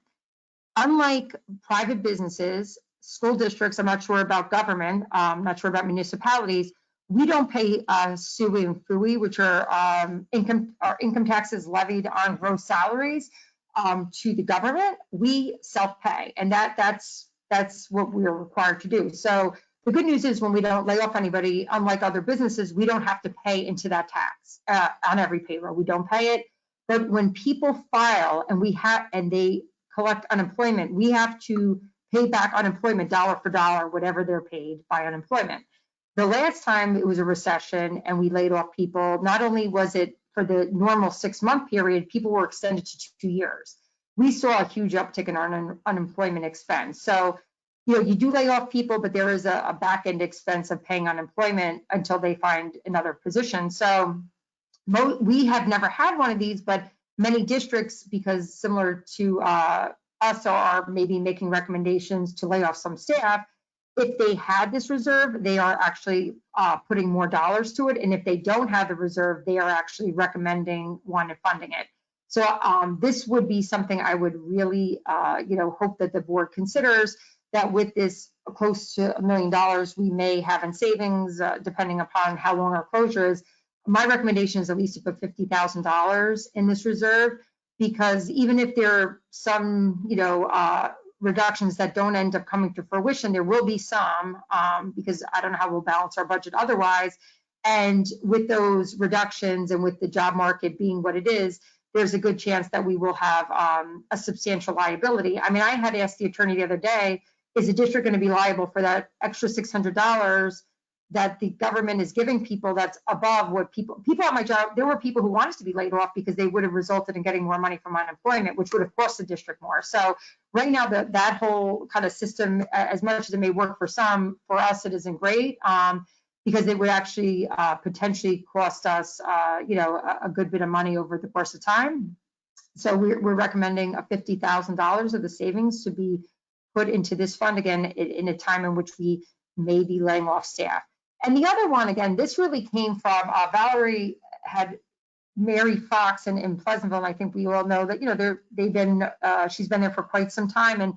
And similar to what we've had experienced the last few years, districts that have litigation expenses related to any type of litigation, quite frankly, and potential settlements similar to the district, the recommendation is if you know that there's a potential for that, it's a good way to, if you have some savings, put monies aside in the event that there are obligations that we may have. This way, when those obligations arise, you're not cutting things to pay them. I think it's smart. I think it has a lot of rules and around establishing it. You can't make up things. And, say you're in litigation, you actually have to show some form of documentation. It's a requirement to have it, and it has to be blessed by the attorneys. But again, that is something that is really smart, especially when you have potential obligations and litigation costs that we may need to pay. And, again, based upon Pleasantville actually established this last year because they were in a similar position to what we've been experiencing, and they found that it was really helpful then when they were planning their operational budgets, because they knew that they were able to put some money aside for obligations that were potentially going to happen either that school year or the following. Next, Janine. This is just the status. This does not include any of the things I just spoke about. This here is representative of where we would have been with our reserves and fund balance prior to the additional dollars that we're saving. So this, I'm not making any assumptions that the board will be doing anything that I spoke about with those excess dollars. This was really where we would have been outside of the COVID situation at the end, potentially the end of estimated June 30th, 2020. We've talked about, you see our, I'll just walk you through it, our tax surcharge reserve. We have some things we're potentially going to pay down. This is an estimate based upon, potential settlements. By the end of the year, we anticipate 825 there. Again, you can see when I spoke about, the way the filings work. We had 2.7, we have, we spent 2 million. It's good. We got rid of a lot of obligations, but maybe time to think about putting a few dollars back in there.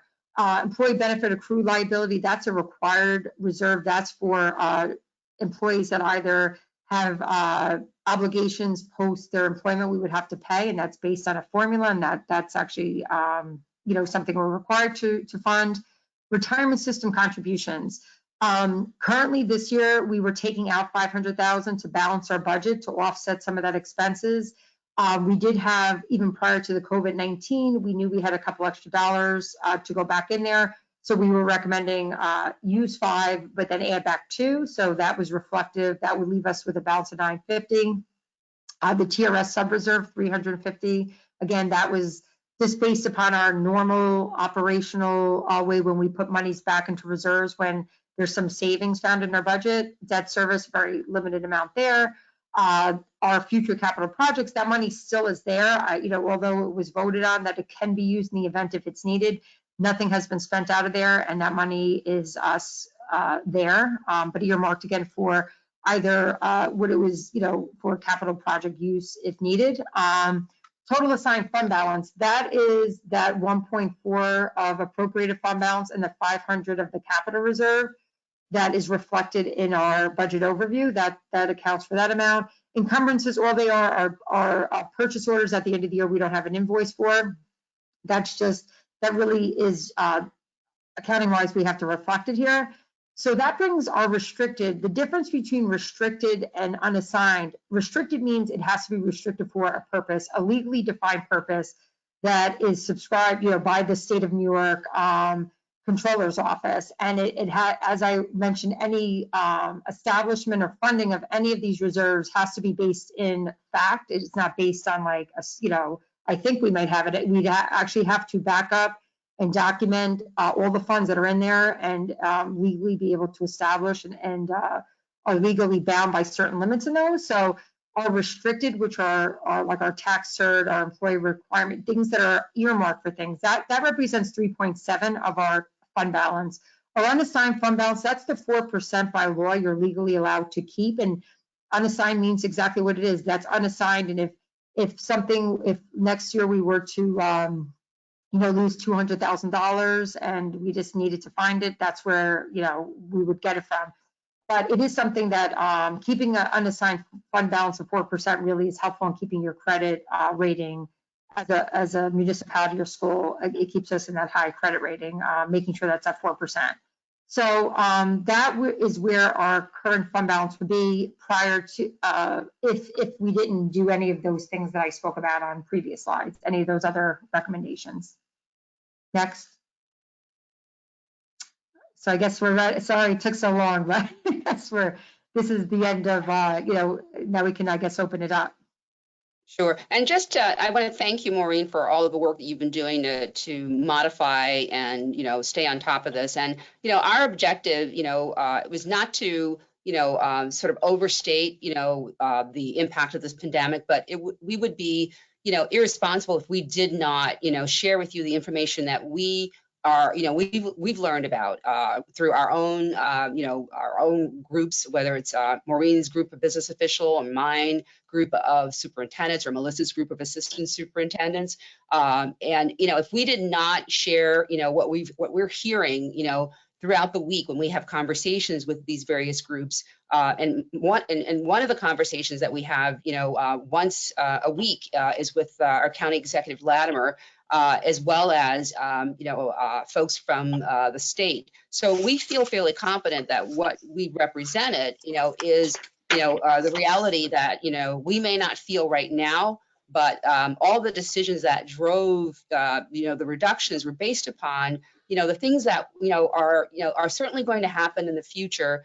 And we want to make sure that there's as little disruption as possible to the instructional year whenever we do come back as a result of these 3 assessments that the governor's office or the state budget office has already projected. And we don't know that amount, and we just don't want to find ourselves doing having to reduce the workforce in December. So that's the basis of, just, punctuating the impact of the pandemic on the financial arena and therefore its eventual major impact on the school districts because of the lost revenue at the state level, and that we, the COVID-19 virus has, not run its course, and we just want to be ready. So thank you very much for your patience and listening to all the details. And as Maureen said, and our budget calendar is also shifted as Maureen is represented here. So the budget vote and board trustee vote would be June 2nd. And we're waiting the other dates that the state of New York would provide with regards to, adoption. Was I accurate there, Maureen? Yeah, you're accurate. Again, the dates that are on here are basically, what I have, what this represents is the same amount of days that are currently required between adoption, hearing, and all of those kind of, being that they've said June 2nd, we've just kind of backed into those other dates based upon like the normal schedule that's required. But it gives us some time, I guess, to, before we have to adopt it, and potentially even longer, depending if there's a shift again. So let me check in with the board right now. It's 8 o'clock. And what I think we should do is there's a lot of obviously moving parts here. And I think that just your descriptions, and thank you, Maureen and Valerie, and everyone that's put this together. and with the two of you kind of leading the charge. Obviously more unknowns this year than we would normally have. And so I just want to check in with the board, because I think even some of the dialogue tonight probably has just given you a variety of things to think about, some of which you're just making connections now. Do we want to set a time for how long we want to talk tonight? We have the opportunity, again, it's a pretty extenuating circumstance this year, to come back and even have another work session where, you know, we won't go through the presentation, but it'll just be questions. We can go for an hour tonight. We can go for 2 hours tonight. We can come back. What is everyone feeling is the right way to approach it right now? Yeah, I'll give you my first thought. You go for an hour tonight. I mean, I think, I'll just speak for myself. I'm comfortable if we need to do work sessions tomorrow, Tuesday, Wednesday, because I think it's going to be an iterative process to go through these individual line items and discuss them. Okay, anyone else have some thoughts?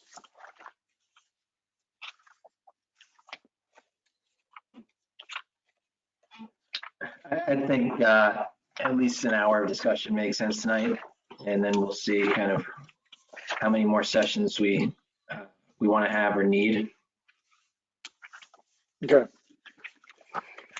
Does everyone feel good about that? Thumbs up. Yeah, board. Okay, an hour, and then we'll check in. Okay, so I'll just kick it off to the board and let you guys dig in wherever you feel is the best place to start.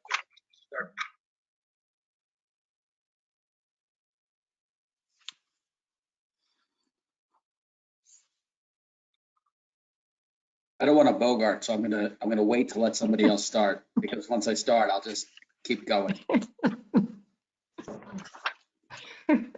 I have a couple questions about some line items, but I think if people have sort of broader based questions, that might serve us better tonight.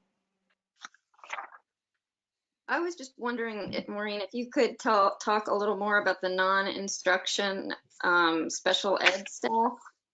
I just, there was a line item about that. It's not a broader question, but it's Was it to do with the aides? Was it the aides and the assistants, or just in terms of some of the other spending on? Non-instructional staff, fed staff. Sure. So I think you're talking, yeah, the non-instructional staff. Is that what you said, Allison? Mm-hmm. Yeah, so some of those reductions, like I said, there are times that reductions are real reductions, and there are other times for aides and assistants that may be just because a student no longer is in the district or needs an aide. So in looking at those positions, I had mentioned that child, you know, the one student, just as an example, who was here as a tuition paying student, we had an aide who was hired because this child on their IEP had a 120. That child goes back to the district. That is a reduction of staff member, because again, we no longer have a child in need of that staff member. So 3 of those aides are driven by IEP reduction of aides, one of which is a child that is leaving the district, right? So if he's gone, you know, you wouldn't have that staff member here anymore. And we do have one retirement, so that person would not be replaced, but it really was driven on you know, reductions based upon the child's IEP, which is driving those changes. The 3 teacher assistants, similarly, they're one of the classes, I think that would be normally, it's like a special class at Hillside, which, you know, some years it runs, some years it doesn't. That if it doesn't run, then we don't need a teacher assistant, because that's a person actually who works in that section, and it's based again on numbers and students. Similarly, one of the ICT classrooms, which is there's only be one, so again, that would reduce one of the others. And I think the other one may be a combination of a teacher assistant that's working kind of in a few different spots. So they're tightening up program, but some of those, regardless, I would say probably a few of them would have been reductions even if the budget was going up, because, you know, a child no longer has that on their IEP. So Maureen, one of them is that Laura? Because the one, Yeah. and maybe Laura, you can chime in on this as well, because two of them were on the March 2 budget, and then one of them's on the March 30. Is that just you learned more information and coincidentally it was between March 2 and March 30, or was that reduction COVID-19 related and the budget? No, so the first reductions that we presented to you were a change in ratios. So we have our communications classes have 8:1:2 ratios currently, 8 students, 1 teacher, and 2 additional adults. Because most of those children either are also assigned 1-to-1 aid for safety and health reasons, we felt that we were over, we had too many adults in the classroom, so we changed. So 2 of those aides were ratio changes. So in our 2 communication classes, we're changing the ratios from an 8:1:2 to an 8:1:1. And then the same with some of our 12:1:1 classes, which are larger classes, but they're also special class. That's 12 students, 1 teacher, 1 assistant. We really never go up to 12 students. Fortunately, our numbers are lower, so we felt that we could reduce the assistants by reducing those ratios also to 12:1. So that was originally what it started prior to COVID, was the ratio reduction. By just really looking at how overly restrictive we were being, and that was prior to COVID. After that, the other additional reductions were information that we learned from children, because as Maureen spoke about, some districts, because they have their own financial restraints, need to pull their students back and educate them in their own district. So it's just, that's kind of evolved. Those reductions have kind of evolved, and they'll also evolve as our annual reviews go on. But it was true that was still IEP driven, right? Those changes, that's what it was. The 8:1:1 was, you had to change the IEP though for that, right? Right. Well, not the 8:1:1 is no necessarily a change on the IEP, but it's just best practice about least restrictive environment. Oh, okay. I knew there was some. Okay. Right. I mean, next year's IEPs 2021, they will read 8:1:1, but we didn't make a change for this year. So I think that's what you were referring to in the change of the IEP, but it's not. It's for the 2021 IEPs. Okay. I knew it was driven on something, that there was a change in what the need of the student was. But, and that could actually, if students, I mean, again, if districts start pulling back, just like a lot of these, unfortunately, we don't want to see anybody laid off, of course, but, when we do hire staff for students that are coming from other districts and the district pulls back, we have to, that's a 90, depending on the staff member, could be 80 to 70 to 100,000, depending on what level of benefits that they choose to participate in. So, that we would be making that reduction. In that situation, it was a lower paid aid, but if there were any more pullbacks, that actual, the amount of people could potentially go up. So just so I'm crystal clear on this one teacher aide, teacher assistant, special ed, 1 FTE reduction on March 30th was done for programmatic reasons, and programmatically we'll still be able to support the students in the district even with that 3rd reduction. Is that correct? Just given the different changes that have occurred that you've alluded to. Yes, I actually feel confident that, where we are with the 3 teaching assistants and the 3 teacher aides, with, a shift in thinking and some support, I do think that that the children's needs are still going to be taken care of. And again, with the increase in our behavior consultant, I mean, we're trying to change the thinking of the way that we work with our children. And if we think that, 1-to-1 aids are really for health and safety reasons, then, we need to build capacity so that our children are not overly restrictive in the classrooms. So I do feel confident that that these are not, these changes are really ratio changes, and I don't feel that they're just individual aid changes. I don't feel that they're really hurting children. I think that they're going to be very well supported.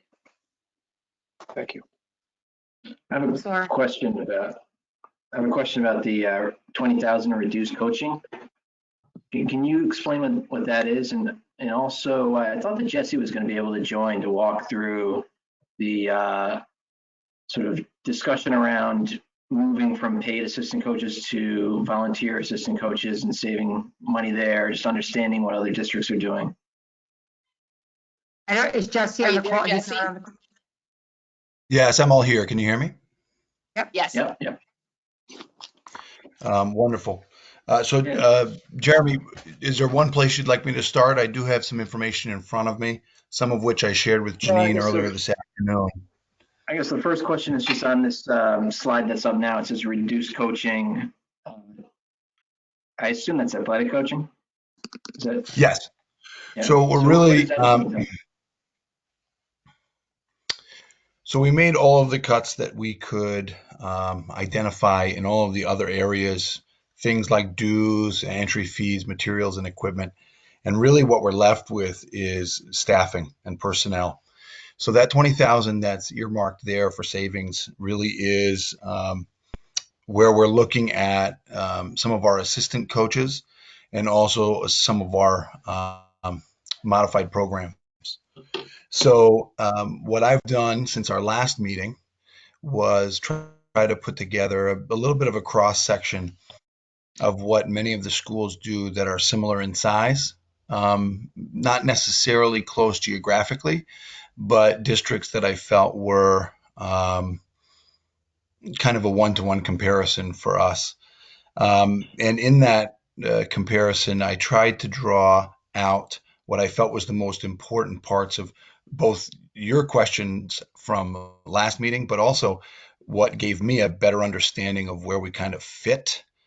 So to do that, I basically tried to get a better understanding of how many programs schools ran at the varsity level, how many assistant coaches those schools had on staff, also how many volunteer coaches those school districts put through their Board of Education and had approved,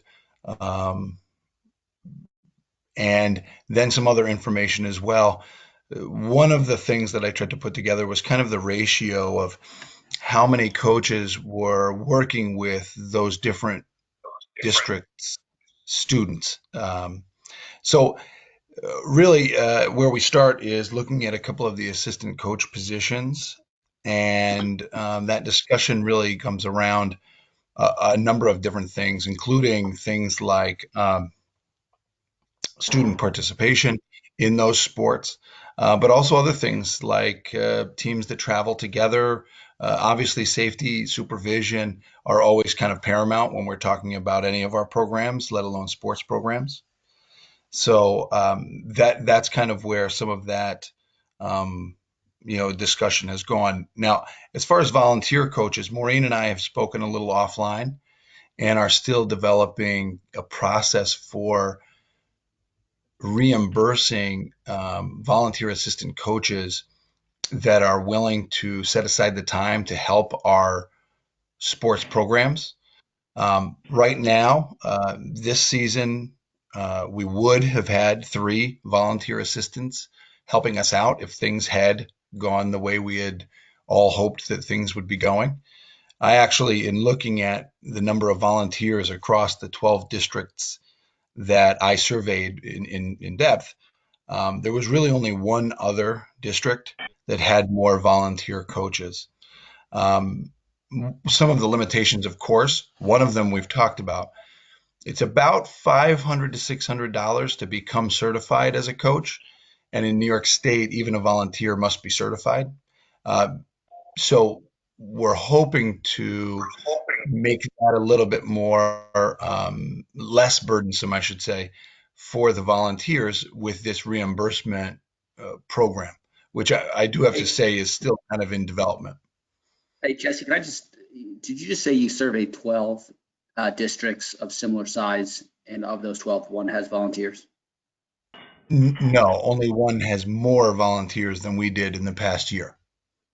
Okay, so of those 12, what does it look like in terms of paid versus volunteers in terms of breakdown? Oh, I mean, So every single school district has assistant coaches.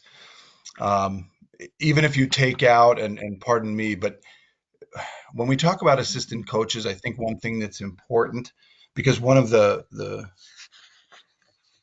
parts of the work that I tried to do just so that I could better understand was to really talk about the total amount of money in the athletic budget that's dedicated to this single kind of position, these assistant coaches. And that number this school year was about $65,000. With that said, there are a number of teams that are completely dependent on the use of assistant coaches. So I'll give you a few examples. Football. Hold on. But let me give you an example still. Just how many of the 12 use paid assistant coaches or use volunteer assistant coaches? Like, is it 7 and 5, 8 and 4, 9 and 3? Well, not one of the 12 schools is an either or, right? None of them say we don't pay, we only have volunteers. Volunteers in each of the other 11 are used to supplement. Oftentimes it's sports like football. Yep. Sports like, I'm looking for a few other trends. Wrestling typically has a lot of volunteer coaches that come to it. So none of them choose one or the other. They all use a blend of the two. Some of them have one of the lowest ratios would be Dobbs Ferry. Yep. They have 13 coaches over 20 programs. But then there are other school districts, and I'm choosing the other bookend of the discussion, which would be, let me see, Woodlands has more assistant coaches than it has varsity programs, which means that almost every single one of their programs has an assistant, and a few of them, like football, have 4 assistants, all paid. But they, as a district, also have volunteers as well, supplementing that.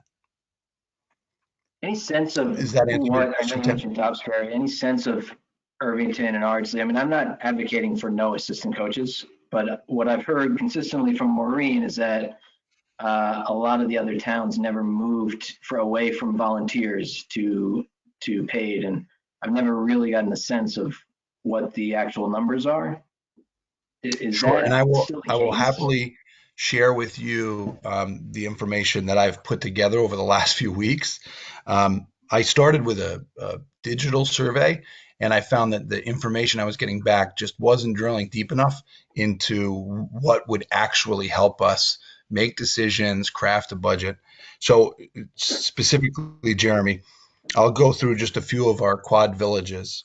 Um, in Dobbs Ferry, they have 20 varsity programs and 13 assistant coaches, paid assistant coaches. In Irvington, they have 21. No volunteers? One volunteer. In Irvington, they have 22 sports teams and 21 paid coaches, paid assistant coaches, and I believe no volunteers this past year. In Edgemont, I know it's not a river town or quad village, but they had 24 sports teams with 22 paid assistants. Okay. Ardsley, Pay their coaches, assistants. I'm sorry, say that again? How about Ardsley? Yep, I'm kind of going down my list here. Yeah. So I'm skipping a few others, but to go to Ardsley, they have 26 varsity teams and 16 paid assistants with 4 volunteers. Ardsley, I believe, if my records are straight, is the only school district that had more unpaid volunteers than Hastings did or would have had this year if we had had a spring season. And they had 4 volunteers. And how many teams are we running at varsity programs? And what are they doing with JV modified? Well, so it's a mixed bag with JV and modified. And I have to be honest, I have some anecdotal from my conversations, but I did not include that information in here. So at Hastings, we have 21 varsity teams and we have 19 assistant coaches.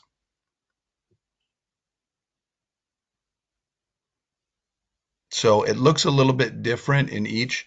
Going back to that number from before, about a third of our assistant coach stipend money goes to sports that can't run without assistant coaches. So for example, in football, at the varsity level, we have 2 assistant coaches.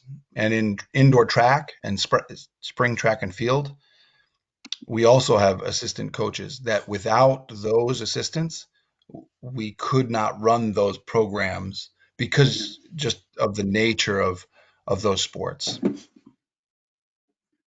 Jesse, just in terms of a magnitude question, if we went and we looked like ours, Ardsley, instead of having 19 paid and we were down at 13 paid and 6 volunteers, how much money are we talking about? Well, this is a rather loose estimate, but you're talking about roughly $5,000 a position. Okay. Can be a little bit more than that. Yeah, and then plus like whatever the related benefits are on that. True. Yeah.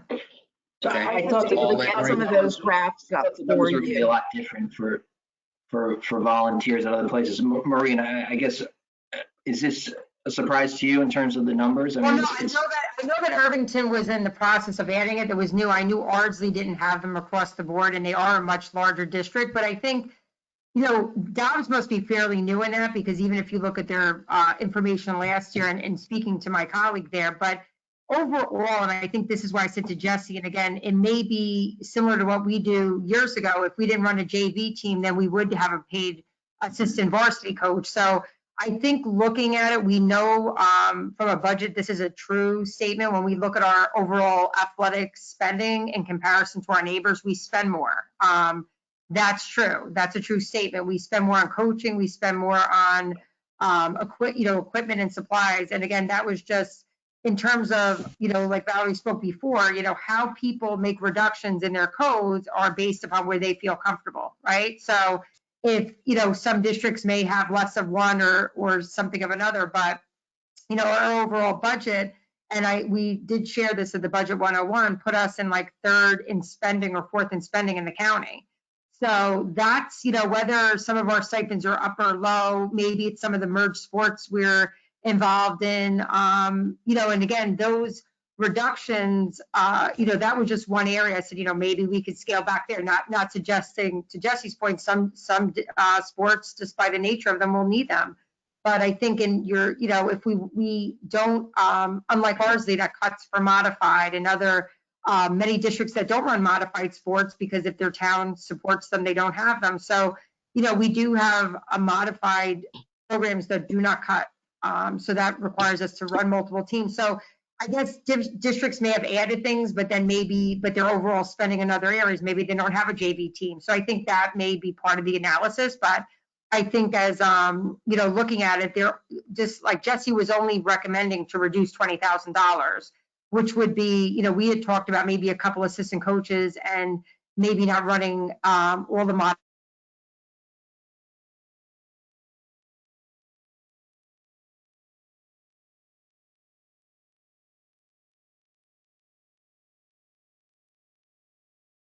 teams, or capping the numbers of those, or capping, some of the sports. So certainly we're not suggesting that it all go away, but we run, make it a volunteer. But if you can save, $20,000 or $30,000 on a team where you may be able to get a volunteer, it would be something that we should think about doing.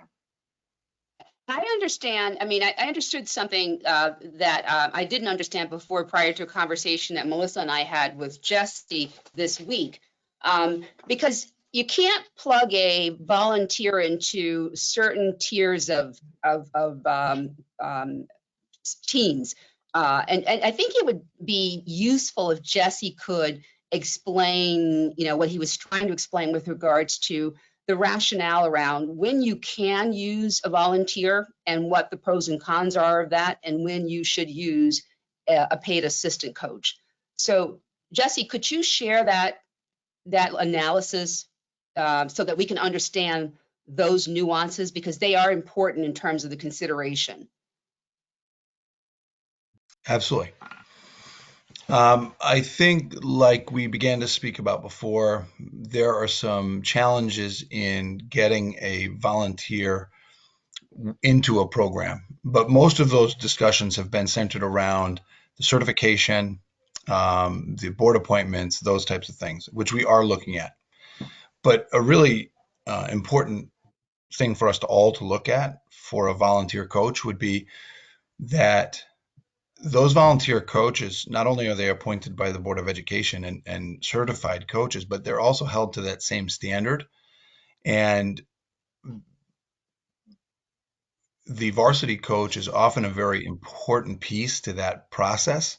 Like any coach that would come into a program, the varsity coach would be a part of that interview process, discussions centered around philosophy and a bunch of other things to make sure that the person coming in would be, would work appropriately with our athletes, would buy into the philosophy that the coaching staff has adopted. There's really quite a bit of matchmaking that needs to happen for whether it's a paid coach or a volunteer. And so I have to admit, I think we always try to cast our net as widely as we can. But in just those 2 or 3 volunteer coaches that we were hoping would be able to help us this spring, those were a product of months of discussions, interviews, to use, I guess, the word vetting, to make sure that they would come in and really supplement what we were trying to do with our athletes and support them. So I think you would want to be careful, right? In conversations with other athletic directors, when we talked about volunteers, almost to a T, everyone talked about the challenges of managing someone who thought that volunteering 1 day a week or managing your expectations of that person, it becomes worthwhile, but can be very cumbersome.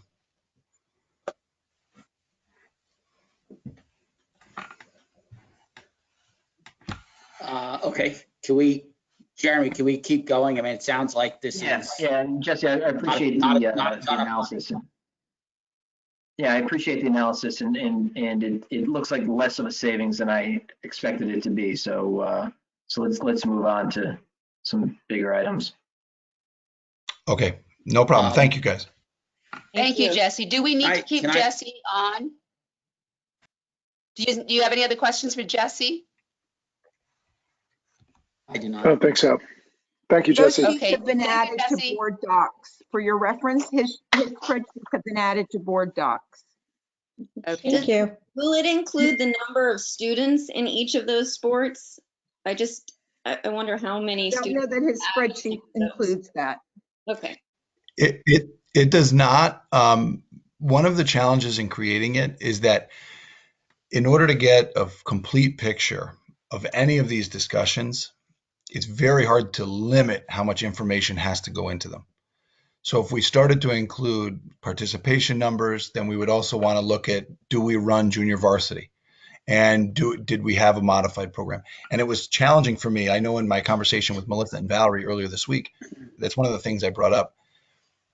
Something like this, the information that's important and applicable could just grow and grow. So this was my attempt to narrow it down to a small sample size that I thought was meaningful with the most specific information possible. But the athletic department keeps all of those numbers, and they'd be easy enough to share.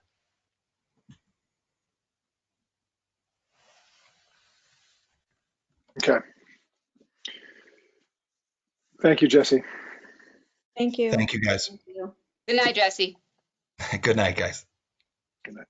Good night. Tim, did you have a question? Yeah, can I jump in at a somewhat high level question? I look at the three big line items of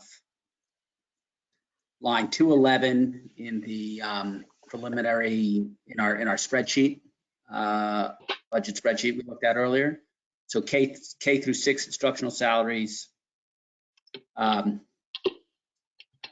look at adopted budget. I look at estimated end of year. I look at preliminary budget. Okay. When I look at the and obviously we don't get a proposed staffing number in this line because there's a lot of people. Look at the percentage change between estimated end of year for K6, and I look at preliminary budget for 2020, 2021, and I see a 2.5% increase. I do the same exercise for 7 through 12 instructional salaries chairperson. I see estimated end of year of 8.1 million and 2020, 2021 preliminary budget of 8.245 million, and I get a 1.79% annual year-on-year increase. And keep in mind, so that's annual from actuals, or at least if we say estimated at this time of the year is going to be close to actual, it's going from percentage change from estimated to preliminary. When I scroll back down into special education section, and I look at line 287 in the spreadsheet, and I look at estimated end of year 4.025 million, and I look at preliminary budget of 4.269 million for an increase of 244. I look at a 6.07% change. Is there a staffing change happening there that's causing that number to grow at a faster rate than the gen ed instructional lines or teaching salary lines? Okay, I'm getting, wait, hold on. Okay, sorry, goodness. You can hear me, right? Yep. Yeah. Okay. Yeah, so don't forget, we're not proposing any reduction in staff for special education teachers. So that is reflecting step and lane and cost of living increases that are in their contract. In those other numbers, what those numbers reflect are reduced in the K, the first line item you went through. That that is a net. Those line items have the step increases, the cost of living increases, and then there's a reduction of those 2.0 K6 positions, plus in that first line as well. So you're down that. And then let's see. Oh, and then the world language position will probably be in the high school, right? So don't forget, if that line, if we didn't make those 3 reductions, that line would be another like $300 and something thousand. Plus, we did have a retirement reflected in there as well. So had that not happened and those positions would not be reduced, that line item would also be going up 7% or something like that. Similarly, in the high school, the music position, that is where that person's salary falls. The 0.2 math coach, 0.2 reading, world language 5th grade, because although we're cutting it there, that person's salary, who right now we're recommending not replacing, that's in that 130 code. Again, that reflects that person's salary alone is like $130,000 of that line. So if we were to add those positions back there, that salary line would go up like $350,000. So that's a net increase because of the decrease. Right, got it. Okay, and then in terms of just the instructional salaries line item back in special education, how many positions have we added in this line item from 18-19 through expected 2020, 2021? So we're not recommending an increase in staffing this year, but I believe it may, I'd have to go back and look out from the 18-19 school year, but I believe it may be up 4 or 5 positions, because the year in which we added the ICT sections, K4, K5, right. Added that second, that was like at least 4 or 5 staff increase, FTE at the special ed teaching. So you'll see, if you look at the actual expenditures 18-19 teaching salary in that line item, you'll see it went up significantly the next year. It went up by like 400,000 or 500,000. And that was Maureen, part of the, yep. we also added another communications class at No, but I Hillside. think no, but we're just talking FTEs. Well, all right, so that's probably the fifth. And then I think we increased the speech. We increased the speech like 0.6. Yes, then we also, we hired a new teacher to teach the special, That's the right. communications That's class. right. Yep. Yeah, so we're up whatever that is, like it's either 4.6 or 5.6, Tim. I got to see what it ended up netting out to be. Because we did have some ICT classes anyway at that level. And that was around the time of Dr. Katzman's recommendations to the board too, in the 16-17 school year. So I'd imagine the first increases were seen in that 17-18 school year. Well, I think actually it was proposed in 18-19 and it was adopted. It's over the last 2 years, like the 18-19 and the 19-20. Yeah, it's all in those last 2 years. Yeah. Can we just check whether it's 4.6 or 5.6 just to get kind of a Yeah, I'll go back over that with Laura. We'll look at what the staffing was. I want to say we closed the resource room too at one point, so that's why I think we picked it. It may have ended up being a 4.6 net because we shifted some people, but I'll go back over that with Laura. Yes, we did. We closed a resource room, and then we added, I believe, 2 ICTs, and then we added the communications class. I think it was 3 ICTs, Laura, because we increased the teacher assistant. So, but we'll go back over that and get you the definite number, the FTEs year over year, Tim. And on the ICT, actually, we've done this in the past and have this ready for the next work session. We've done this where we looked at the elementary and we've said, okay, what is the enrollment and then how many ICT classes per grade? And I think we went, I think 2 years ago, we were at frequently 1 ICT class per grade with the larger grades having 2. And I think in the last year, we switched it to every grade in the elementary having 2 ICTs. I think we had a lengthy discussion of the reason for doing that. I just want to see where we are prospectively for 2020, 2021 with that. You wanted the way we broke it down. We had like total enrollment of the class and how many. Okay, all right, we'll do that. Correct. Let's update that information. Okay. Since we're talking about, oh, sorry. No, go ahead. Since we're talking about personnel, there's the line item 85. There's it says personnel non-instructional salary, and it hasn't appeared previously. Is this a new position or is this just moving a current position to its correct line item? It's just moving. I'm sorry, don't even. Oh, here, let me get back into the sheet. Sorry. Yeah, is that the HR, Lauren? It's under personnel. Yeah, so that's what it is. Yeah, so that's exactly what it is. So again, similar to what I spoke about before, with this transparency reporting, it's been around for a few years. This was the first year our district, because of the size of our enrollment, we did it. And in doing that exercise, it really makes you think about where things really, historically, that position has always resided in the chief officer, but the person is an HR person. And that when you looked at other districts, they would say, Maureen, you have no HR in your district. I'm like, no, we have a person. And we did move that. So it is a reduction in one area of the budget and just it's just a movement. So it's not an increase. Thank you. No problem. And all the expenses also, Lauren, associated with the contractual expenses there, that's the exact same thing. There's actually, those are a lot of softwares and they're to support personnel, and those expenses were although you can't necessarily see it as a line by line reduction, where they was, were in other parts of the budget, we moved them to properly reflect the operation of that office. Okay, thank you. You're welcome. Hey, Maureen, I just want to jump back to, just as a question, on 211, so let's just look at the K-6 instructional salaries. I definitely, so I appreciate why the decrease is lower, because it factors in reductions. Why is the adopted versus estimated so large? Give me 1 second. 211. Well, there's a couple of things that let me just go back in there.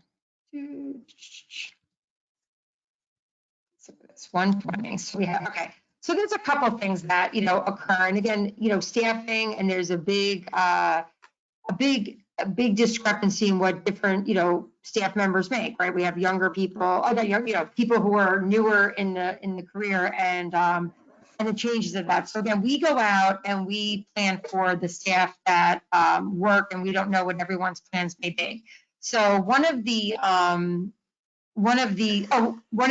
items there may be that, one of the driving factors. So we had a number, this current year, I think there were either 4 or 5 staff members who are out on unpaid leave of absence. So when you have people who are on unpaid leave of absence and their replacements come in, they're typically somewhere in the $50,000 to $60,000 per person less expensive. So even, I believe I'm trying to think of the breakout though between the high school and the elementary K-6. I believe there are at least 3 or 4 people in that category. So just, again, but I don't know their plans when I'm establishing the budget. So those budget salaries, sometimes people go out on a leave after that date.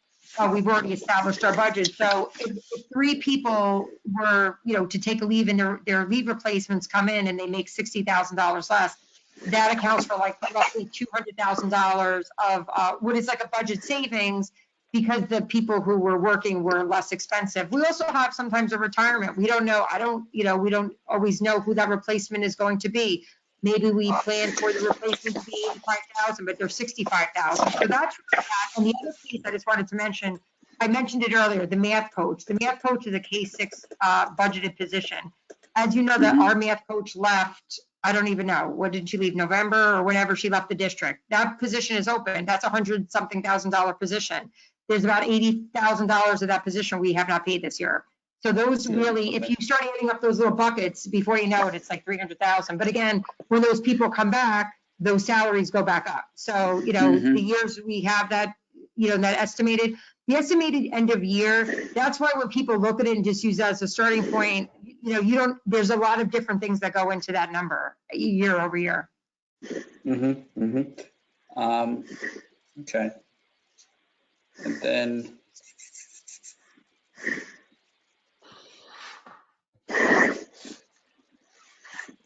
I'm just jumping around a little bit, but that's fine. In undistributed, maybe I'm guilty of something here, but estimated end of year for teacher retirement. Yeah.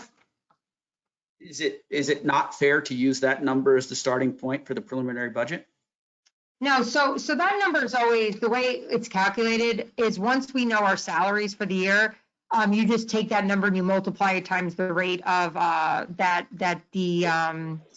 whatever your new number is. So basically that number reflects it, taking what we anticipate to be, and again, teachers' retirement also, and that's why I mentioned with the coaches, if a coach is most coaches, if not all, are in one of the retirement systems or the other. So all the salaries, substitute salaries, all of those have to be added up and then multiplied. So you can't really take that because that's reflecting a lower rate and lower salaries that are related to that rate. You know what I mean? So you couldn't multiply off of that number. It's based upon actual salaries, anticipated paying, and then times that rate.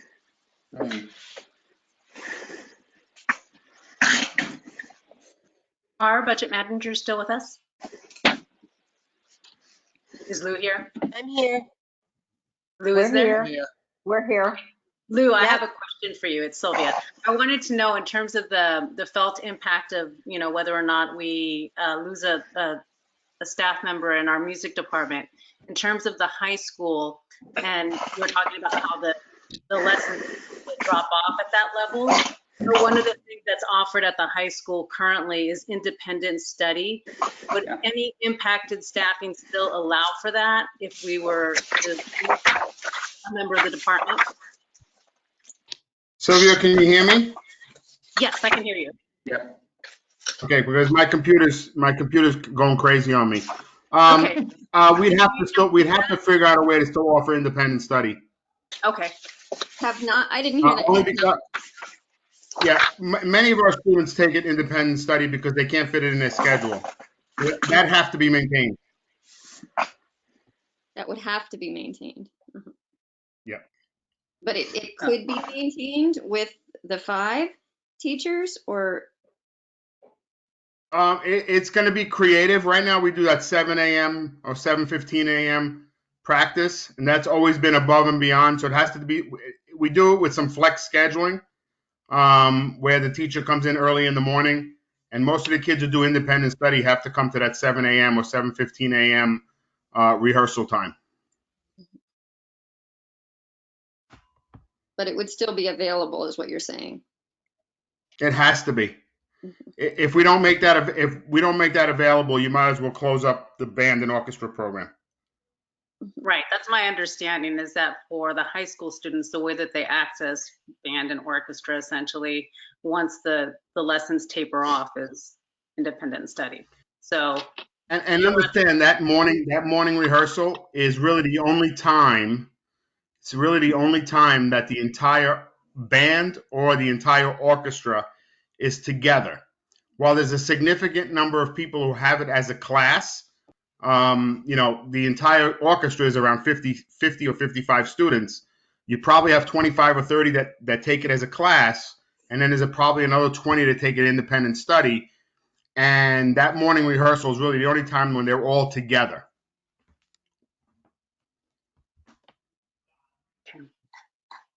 Thank you. Lou, you also mentioned that you have flexibility if you didn't want to run that, what is that, the tech recording in one semester? So Yeah, there are other things that the teachers do that you could like flip flop outside of. Correct. We have some of our teachers who are doing recording tech and music theory, and those are all enrollment based. So, once we see the enrollments, which we're working on now, there may be some flexibility there as well. Thank you. You're welcome. Yeah, and so can you let's sort of stay on the topic of music. So right now, total music staff throughout the district is 6. Is that right? Yes. I believe so. I believe that's correct. And it goes to 5 under this proposal. And the way it's been presented to the board is that of the 6, there are 3 that lead sort of the major band and orchestra, right? So, and then it's been proposed that it would drop to 2. Is that not an accurate assessment, but rather it would be redistributed so across it from 6 to 5, but it would still be 3 professionals leading band and orchestra? I don't know if I can answer that. I only have one person who handles the high school. And there's a person at Hillside, Katie, I believe, who is chorus, but she was originally band.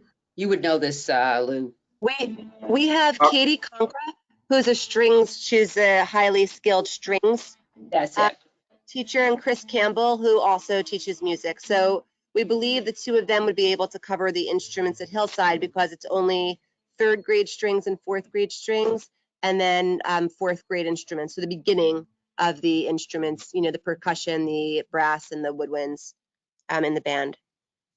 The thought is right now, Mike Rubino and John Carini spend some time down at Hillside. The conversations that we've been having is that John Carini and Mike Rubino will no longer be going down to Hillside and will be committed completely to middle school and high school. Okay. And so I guess 5th grade band, 6th grade band, 5th grade orchestra, 6th grade orchestra, 7th, 8th grade band, orchestra, high school band, independent studies band, high school orchestra, et cetera, jazz bands, pep band, symphonia, that all winds up being Rubino and Carini.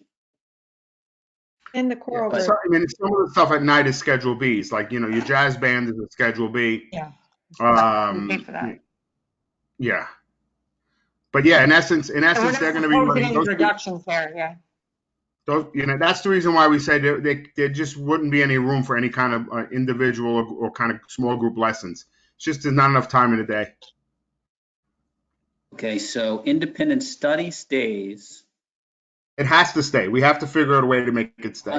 Understood, because independent study is what actually facilitates band happening. Got it. But individual and small group goes. And I guess the question is, do we know how many students that impacts in terms of how many kids are taking small group lessons?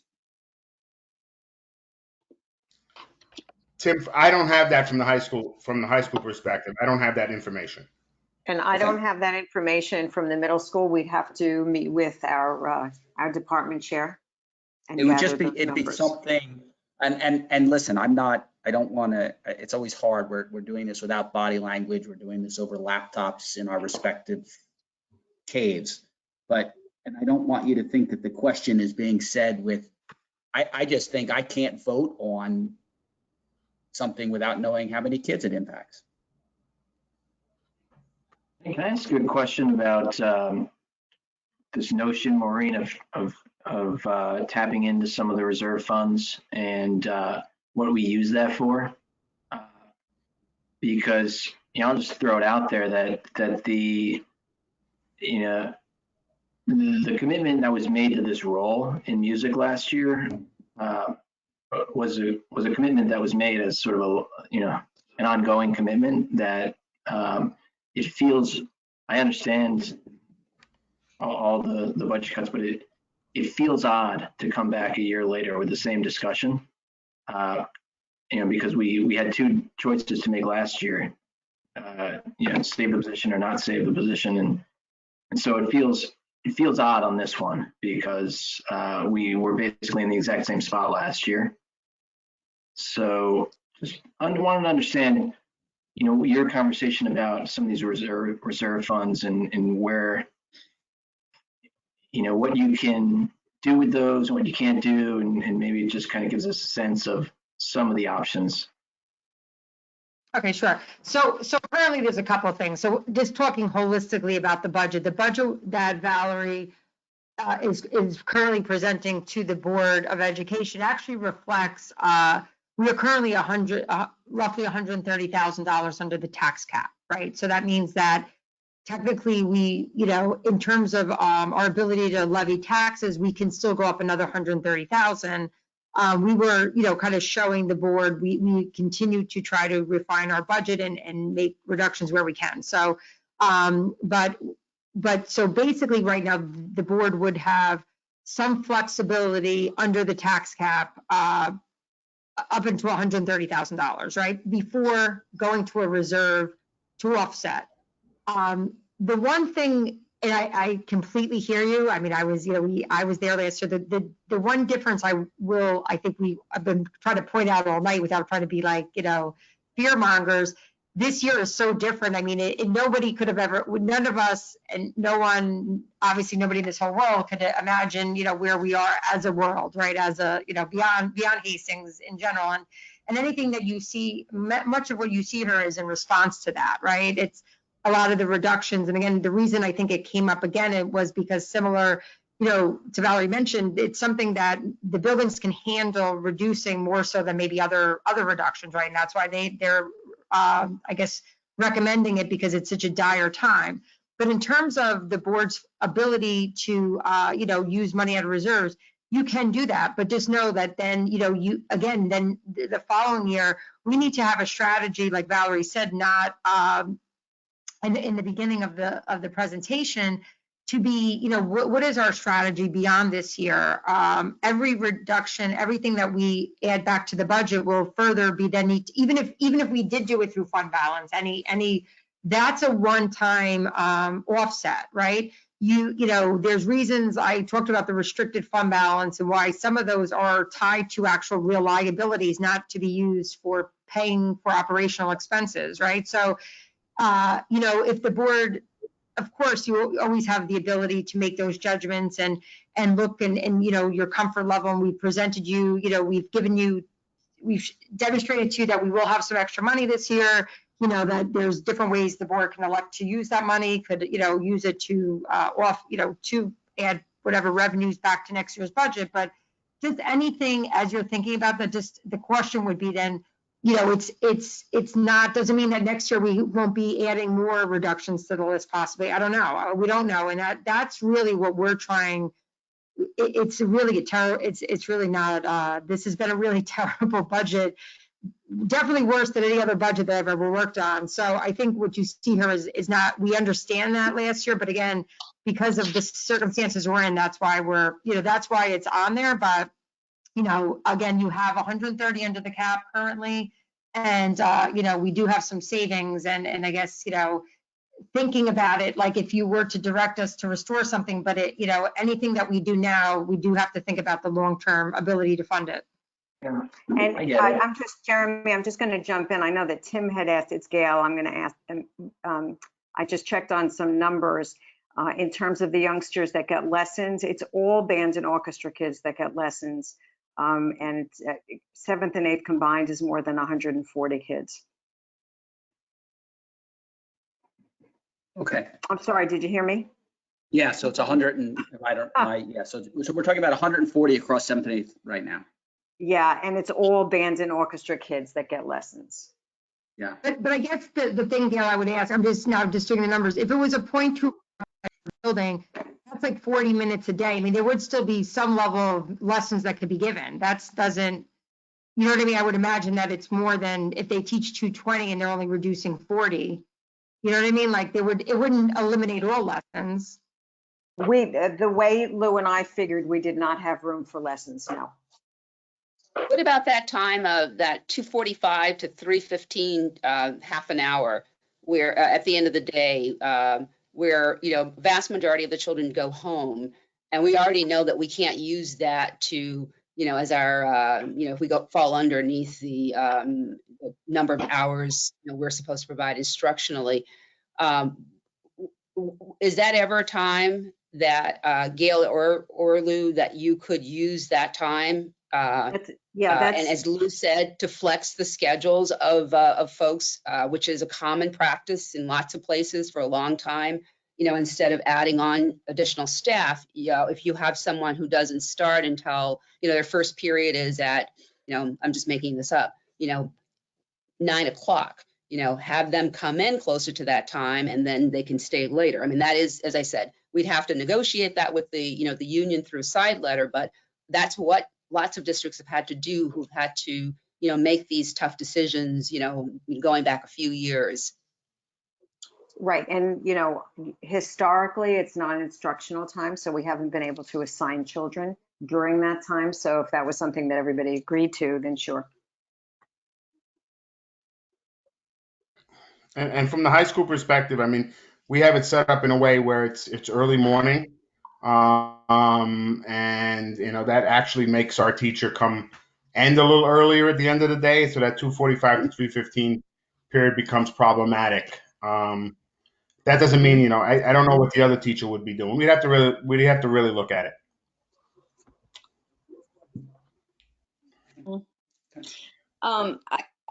Just looking at another budgetary item I want to understand better. The middle school and math and literacy coaches, very in support of when the middle school was looking towards them as people who were going to help align the curriculum horizontally and vertically. I don't know if there has been any change of thought in the need for those with Ms. Mansky coming on board and the improvements in special ed. I don't know if people's thought that the need for those coaches has changed at all, or whether they're seen as just as necessary.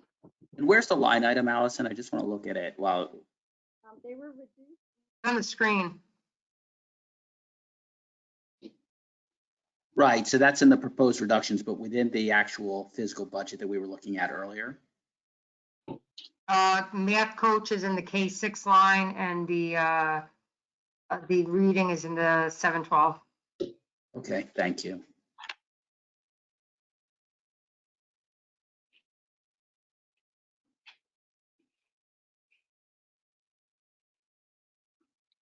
So was your question, Allison, about why the two positions were reduced to a 0.2?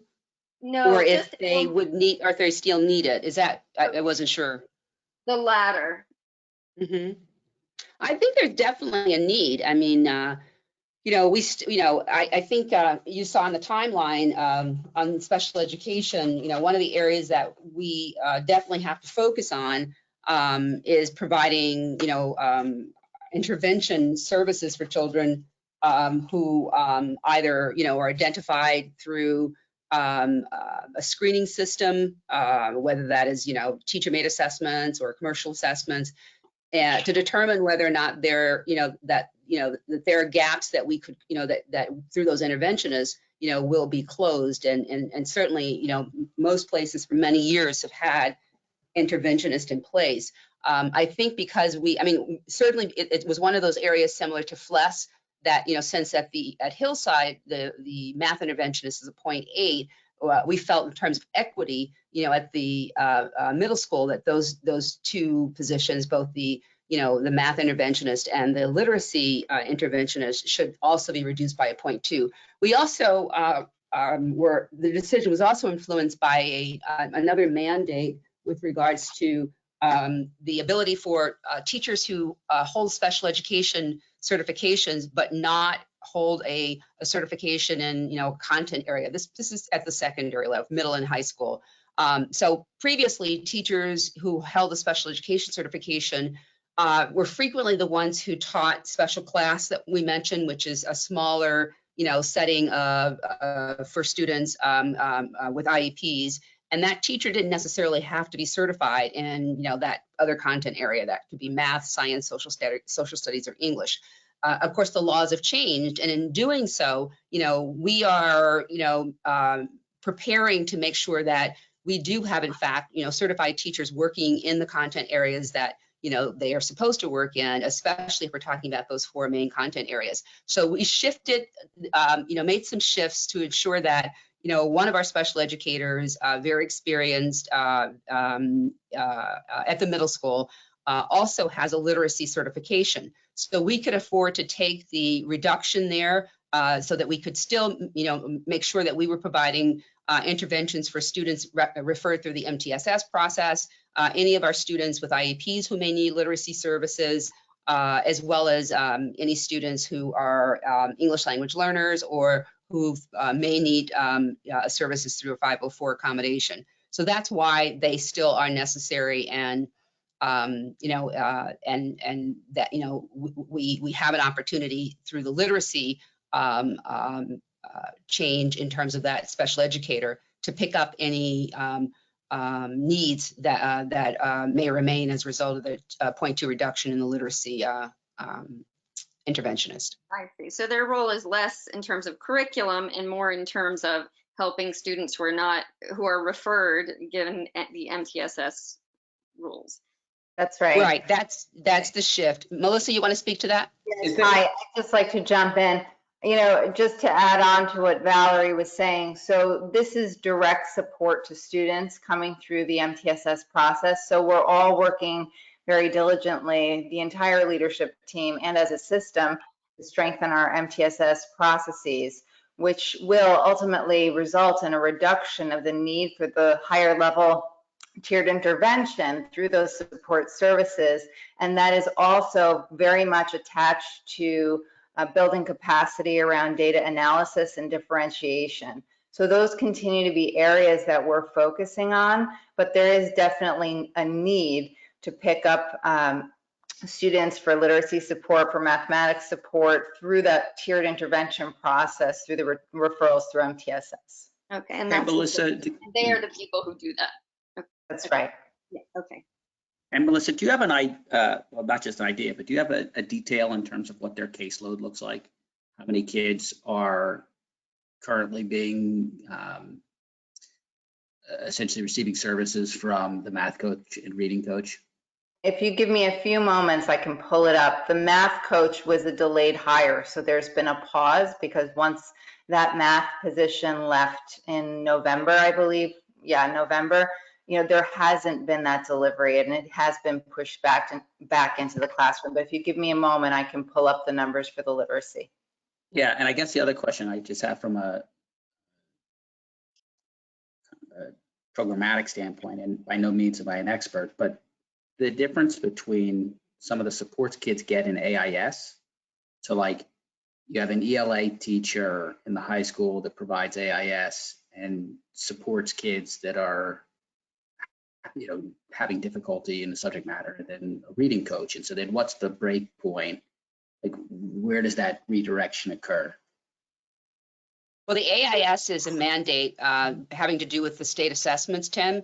So that goes back a number of years, all the way back to NCLB. So the academic intervention services are for any content area where there's an assessment offered. And if a child is, it doesn't meet the benchmarks for growth and, or for progress, then those are the youngsters who should be serviced by AIS. So the AIS teachers are not necessarily interventionists, but they are the content specialists who can, better diagnose the gaps in in the children with regards to the skills and the content that they, are not necessarily proficient in.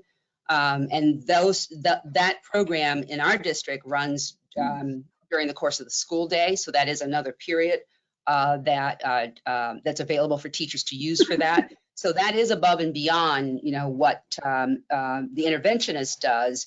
That's, more tied to, a literacy, a reading, something that's interfering with the child's ability to process, language and vocabulary and comprehension. That's more of a sort of a diagnostic, issue that requires, specialization within literacy. And in terms of mathematics, it's similar. So the math intervention is, follows the same stream. Got it. Thank you. I have that number for you. So at the middle school, literacy is 15 students, and they're also on that particular person's caseload, 7 students also being supported at the high school. There are some students that are, receiving through tier 3, some through tier 2. So there is, there's a variety of ways that students are being served in the program. And then in the math, are you still there? So that's literacy. And then what about math? Mathematics, we don't currently have the position because we I'm still here, Valerie. I got it. Strong candidate. I got it. And so, okay, so just take literacy for a second. So that's a 0.8 right now, correct? With this reduction included. Yes. All right.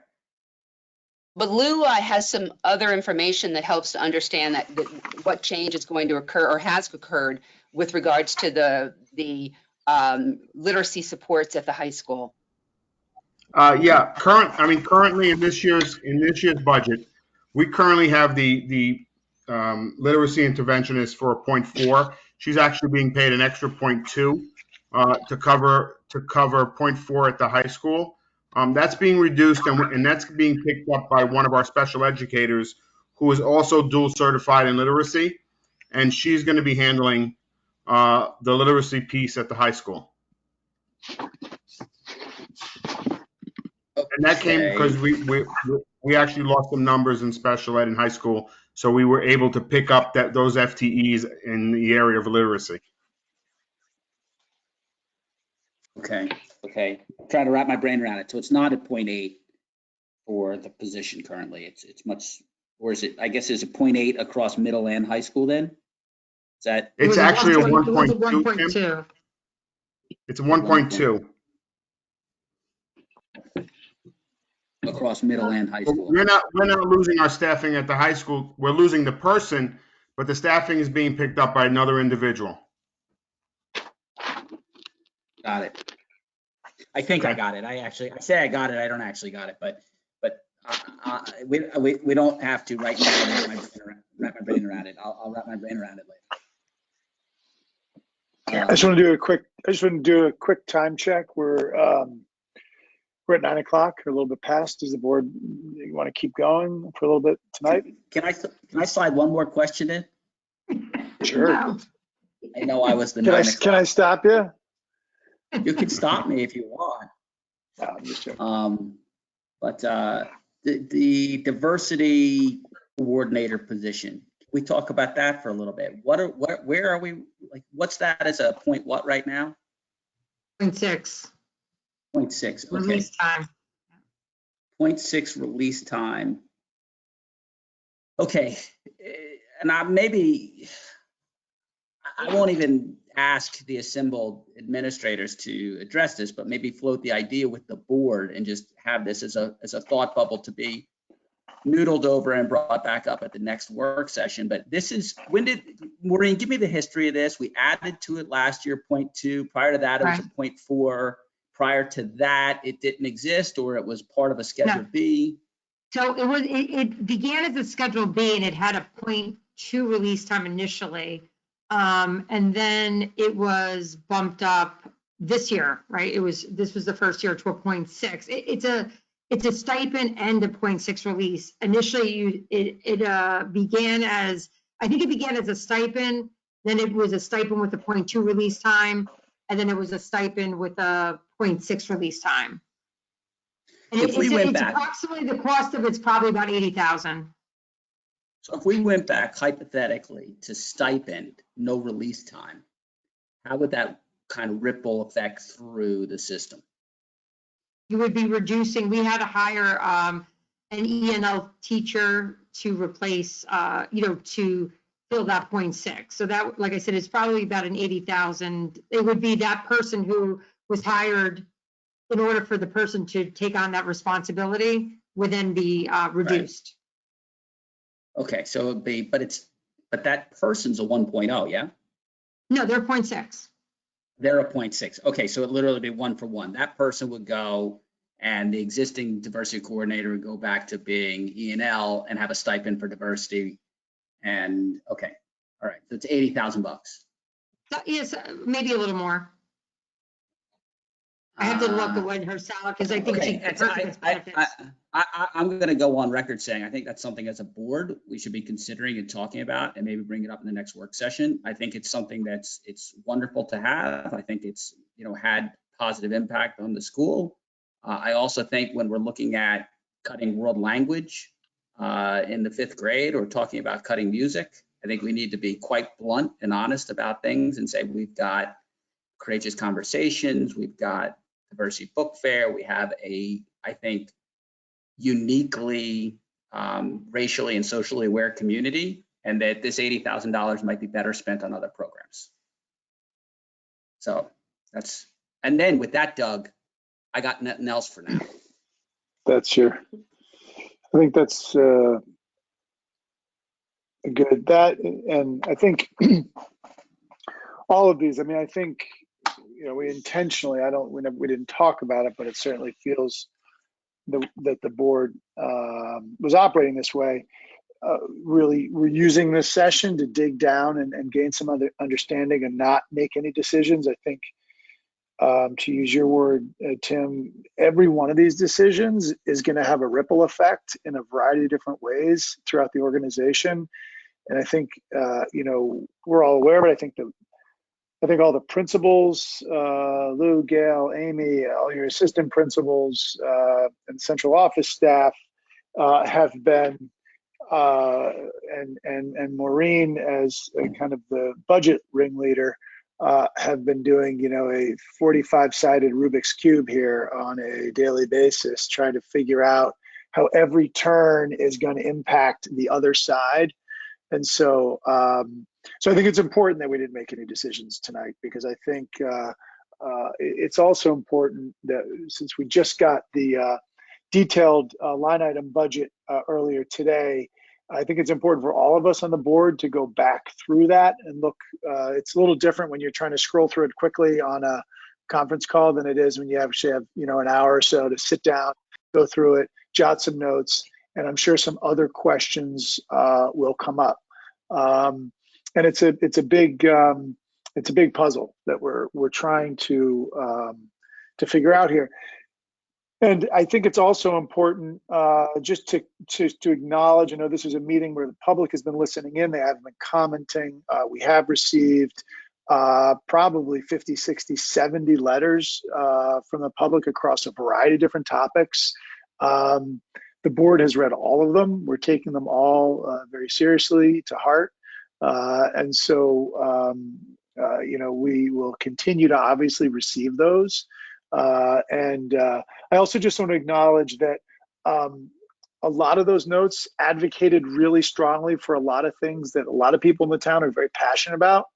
And, you know, there's no way we're going to be able to keep everything that everyone's passionate about. And it's a very difficult decision, I think, for the administration to be in, and for the principals, for the teachers, for the board. And so I just want to, and I think I can speak for the board here when I say that in the next week or so, as we, you know, schedule and have another board work session around the budget, and we continue to think very critically about these topics, we are really trying to weigh a lot of very important considerations, some of which everyone sees, but not all. You know, we'd like to just ask that you continue to send us your thoughts. Trust that we really have the best interests of the town and students, the community at heart, in making these decisions, which are obviously, as everyone here knows, going to be incredibly difficult to make. So with that, do we want to set a date for the next discussion meeting? So we've got an April 27th meeting. We could do something maybe early next week. I don't know what the board is thinking or how your schedules look. We can send something around, but is anything jump out to people as a critical time frame?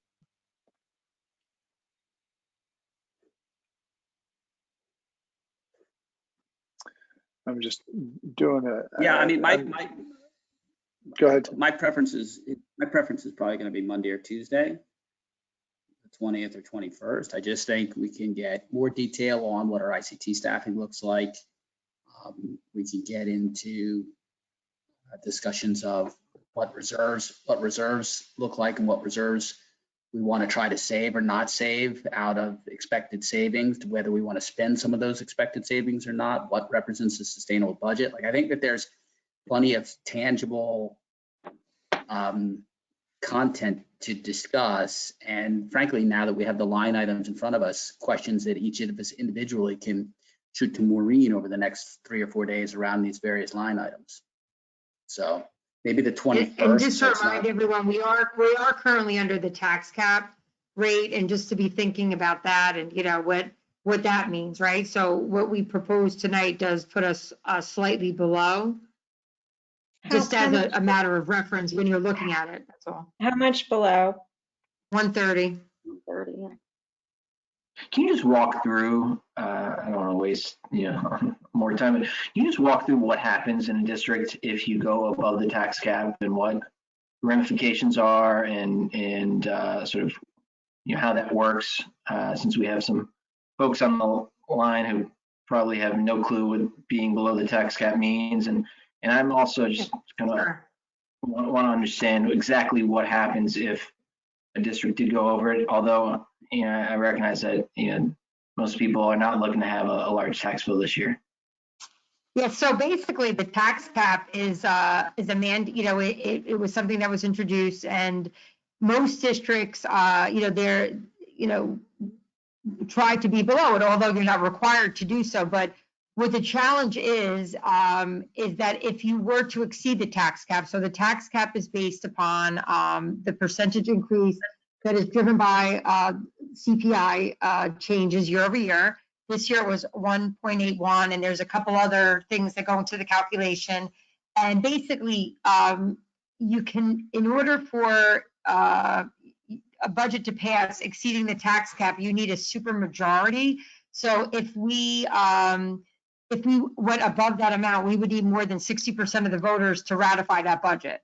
In staying at the tax cap level, you need like one vote over, you know, 50% to pass it.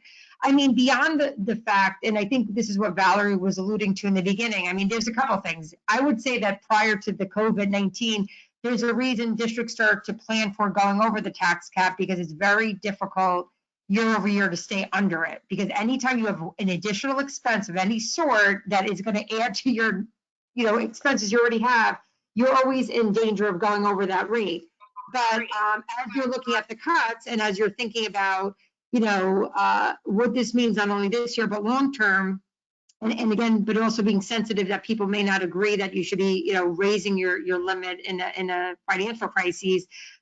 There's a time where districts have gone in and overrode the local tax cap by, not a tremendous amount, maybe 1% additional, because they felt they didn't want to make cuts. So they kind of offered people that option. Well, we can keep these things, but we need to get our tax levy up, because if not, we can't sustain this.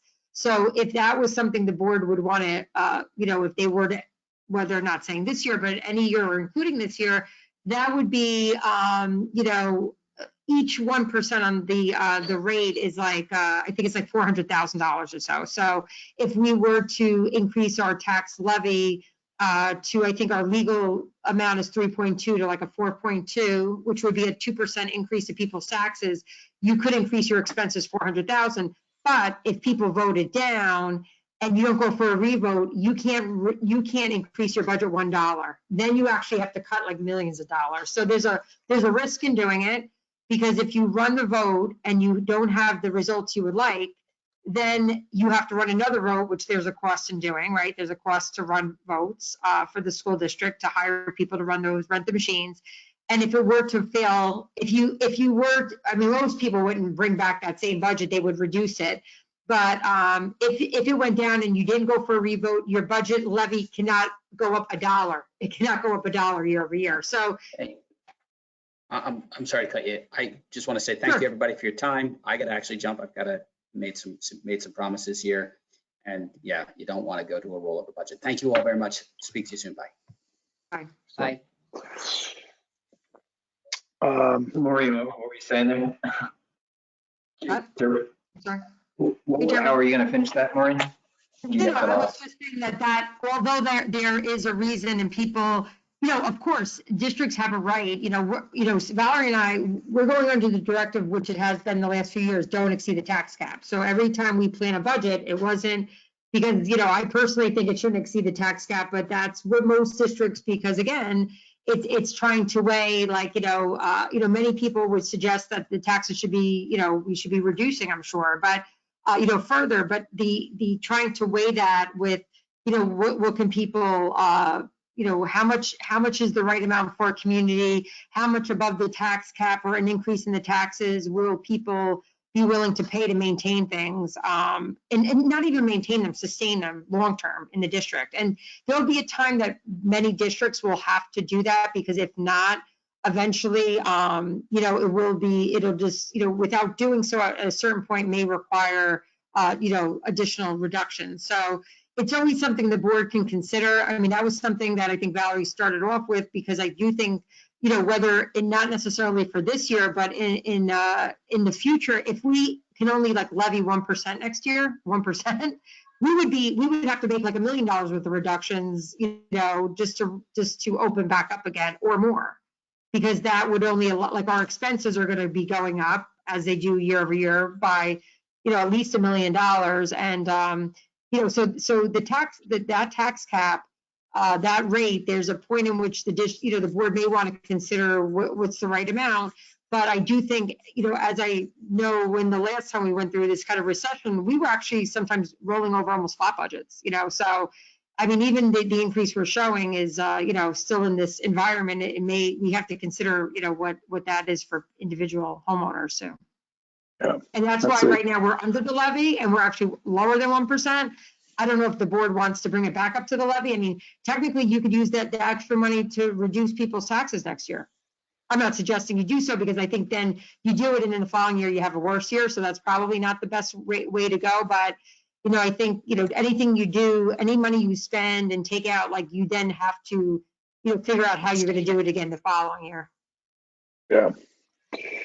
Yeah, there's interesting incentives. Flexibility, because we are currently under the levy, so that gives you a little bit of flexibility, where we are currently in terms of, your deliberations on things. So let me throw out a time, 6 p.m. on Tuesday, the 21st. Would that work for everyone? Will we have everyone here? Yes, that was actually the original the board meeting. Board meeting. Mm-hmm. Right, yeah. So that's why I figured it might be a good. Okay, well, I'm not hearing any no's. That works for me. I'll have to confirm. Okay. I'm fine. I can do it. Okay, we'll tentatively plan on that and confirm. I'm sorry, Valerie? Sure, I'm sorry. I want to thank the administrators. They've been hanging in there since we started. So they're going to depart. So thank you so much for all of your assistance and, contributing to the development of all these presentations and all the hard work you've done to offer up reductions, that were, damaging, because you obviously don't want to, and we understand it, but we appreciate your professionalism and your leadership. So, and good night. Good night, everybody. Good night. Thank you. Thank you. Thank you, you. guys. Okay, so, yep. So the one thing I think it's going to be really critical, and I don't know what you're thinking, but I think it is important that the board comes, I think we need to come along further by the next meeting, because there will be a point you need to adopt this budget. And I think you need to have a clear plan going into the 27th when it's a public board meeting, where people are going to be. Because honestly, at that point, it's already pretty late in the game. So, what extra money we have this year, what we laid out to you in terms of we could lose more money, and then we would, we need to consider that as a reality. And then you also know you're 130 below your tax cap. So you have all that information, but I do think, any questions you have that will help you then kind of further give us direction on the budget, because there's a lot of other things. We have to submit things to the state, our tax cap, and there's requirements we're required to do. So really, I don't know if Valerie would agree, I think it's important that by really the next meeting, the board's almost at that 28th meeting adopting a budget or close to adoption. It would be very important, because it'll only be compounded by what that first assessment that we receive on April 30th. So, it's only going to sort of slow the process down, and we know we have to, make sure that we are all ready and prepared by the June 2nd budget vote. Don't you have to make adjustments after April 30th? After April 30th, you might have to make adjustments, right? So why would we adopt it on April 28th? No, what I'm saying is if you're already leading, what I'm saying is that'll give us further information, right? But I think if there's a lot of variables, we're not sure about this, what about the coaching? There's a lot of things on it. I don't know where people are sitting or what you're thinking or what you may be interested in potentially restoring or giving us direction for one way or the other. But, we know where we are, right? So, and we know there's a potential, and unfortunately the 30th will give us a little glimpse of that, but unfortunately we'll have to adopt our budget way before we really understand the full financial impact, because that's only taking into account a month of the, the COVID virus effect on the economy, 1 month, not with stimulus added to it. So it's not even probably a great baseline. Do you think it would be worthwhile to bring back, you say you're regularly speaking to, to BOCES and Latimer, to let them know that you're having us adopt a budget prior to having that 30th information it's not helpful? Is that date still fluid? Or I'm not even saying that you have to necessarily adopt it, but I would say it has to be close to what we believe is going to be adopted, right? You know what I'm saying, Valerie? It can't be, right now we just, there was a lot of questions and answers tonight, but I think by the next time there has to be a good sense of direction of if things are to stay the same, this is what we're going to do. If it were to change, then we're going, because obviously there's $2 million worth of cuts on that page, right? So it's at a point in which it's, if there's something or a direction you want to give us on a position or whatever the direction may be, we need that, right? We need that at a we need it sooner than later, because there's also, it may require that we go back to the budget managers and ask them for something else. Exactly. That's what I'm thinking, yeah. So, we're, if you, and I also would, kindly ask that if you are, planning to reinstate something, in light of, the realities that we presented to you, we need to hear from you, with regards to what you think we should, where we should take the additional reductions if that, becomes the case. Because the budget managers have, done their best job to bring forth what they feel, will have the least impact, overall on their instructional program. So, and the other item is, has to do with, making sure that we notify people early enough about what's going on so that they can make changes in, whatever plans that they may have or decisions that they have to make. And the sooner and the later we are in, the board in making your decisions, it also delays others with regards to potentially, as I said, seeking other employment or, other kinds of decisions that are personal to them that they have to make. That's a good point, Bob. That was a big piece of it. Yeah. Oh, sorry, I didn't mean to interrupt you. Go ahead. No, I said that point was a really big piece too, because again, people are going to be restored if that's a direction, you don't want it to, if there's, again, not in thinking about all the things we discussed tonight, but if not, then it is important to notify people so they have ample opportunity to potentially, if it's a really going to go through. I think everything we've said is proposed. The board, it's in proposal phase and then the board has to adopt it. But I think if you're leaning toward one thing or another, not, really strongly as a group, I would just say, please let us know by the next time, so then we can then, implement that and then see, to Valerie's point, if we need to consider other things, to think about if in fact we lost more revenues to kind of, reduce or whatever that may be, that, which is fine. And just so I just wanted to mention with the transportation, one thing I just wanted to mention to the board, we did reduce some because we are, adding some additional efficiencies. Unfortunately, our bus company has dropped us as a result because they've lost so much money. And any savings, so basically I'm only showing $66,000 with the savings. That number probably could be higher, but we're looking at potentially, and I actually have a busing meeting tomorrow, I just got notified on, we're probably looking, the last time we had to go out to bid, I think the increase was 12 or 13% over our contract. So even if we were to reduce our runs, so we're going to have to reduce our service to our private school students. And just so you know, there's only about 22 kids who go to private schools outside of special education. And that really represents maybe $125,000. So even if I save, significantly there, it's a net savings of maybe 75, but we are going to have to reduce our service just because of this new, because they dropped us, because of the fact that we didn't pay them. They dropped our contract and they won't renew with the Quad Village. So that was actually really bad news for all of us because it's really not, we know that even if they rebid on it, they're going to rebid this year.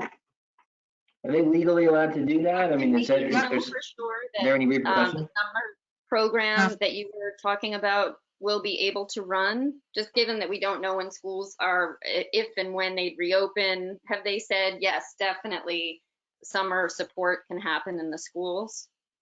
We don't know that, but we are planning on, in light of the fact that, we know this extended closing period will definitely have an impact on them. So we're hoping that we know, after April 29th, more or less, what the likelihood of that is, because it does require planning time. So Melissa will have to spend a lot of time, working with the administrators, and then there's time, we would have to post for the positions and, train the folks and, create the curriculum and so forth and so on. So that will, that's something that, again, with your decision, if you decide to reinstate something, and perhaps that, may also impact, our decision with regards to how many students we can enroll in that program, or that you tell us, take X amount of money from reserves so that, that does in fact happen.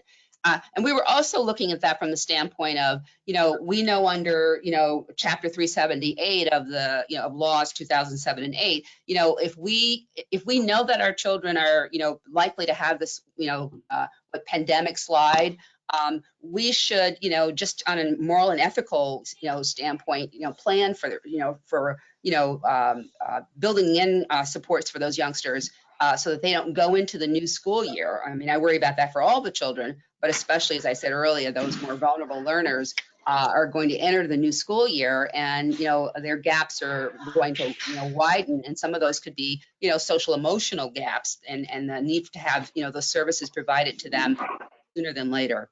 No, I understand your rationale. I just didn't know whether it was already a go ahead that yes, the summer could happen. That was no, we didn't hear anything yet. So, mentioned that if the schools were to remain closed, like if we played that out, there would be need to have money in the budget because we have to pay people to work in the summer. Because all of the people working in that program right now are under their 10-month contract. So if there was an extended closure, there would be some other expense that we would have to bear because I would imagine we'd be required to continue with the childcare program, which is like, 10 staff members a day and nursing support and office support. So, and then also some of those kids could potentially still get some of the services as they are getting now, their speech and things online, right? But I mean, even if it wasn't a full blown program, there's going to be some money that's going to need to be set aside, even if it's in the school year, then maybe it looks different, but they're getting it after school or something. So exactly, I think before and after school. Right. Yeah. Oh, I see. That's kind of why we just threw that out there. Doug, is it possible for us to have an executive session to discuss items that we might want to give direction on, or is that not possible to do? Or that's not really the use of an exec session.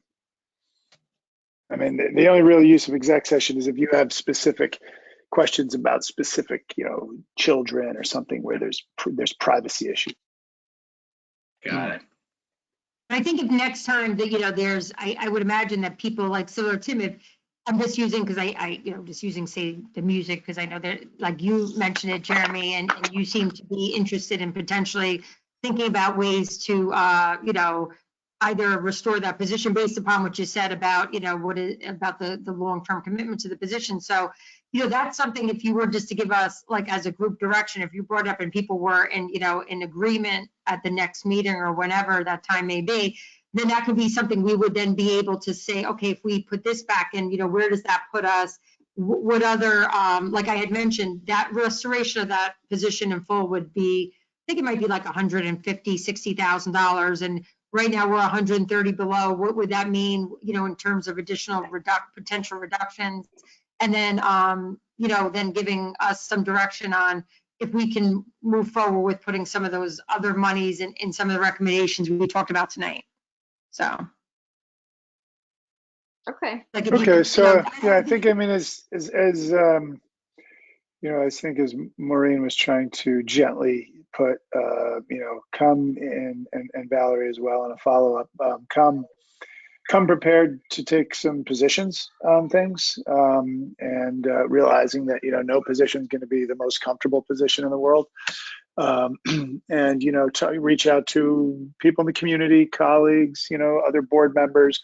Obviously, you can chat privately with another board member and just kind of get takes. And because I think all of us have a limited view to the things that our kids are involved with, or, the people we know closest are involved with. And so we sometimes maybe have a skewed view on just what is going to be the best for the district and the town. And so we've got to really make those tough calls. And as board members, we've got to think about all the children first and foremost, the administrators, the teachers, all the faculty, community members who don't even have kids in the school, but love different things like arts programs or watching sports. So there's just a lot of different concerns and considerations, I think, to take into consideration here. So take some real time over the next week to think about this and come ready to take a position on some stuff. We still don't have to absolutely make the final decision next week, but we want to really be able to advance the thinking and limit the topics that we're questioning and asking about, so that we can really zero in on the things that are going to actually make a difference in the budget vote. So with that, I'm going to, I guess this is like a work session. Do I actually have to make a motion to close the meeting? We'll do it anyways, just to be safe. Can I get a motion to close this meeting? So okay, Jeremy and Sylvia. Sylvia, second? Yes, okay. Second. Okay. All in favor? Aye. Okay. Thanks, everyone. Thank you. Thank you all. We'll send around a confirmation probably Tuesday. Okay. Okay. Thanks. All right. Good night.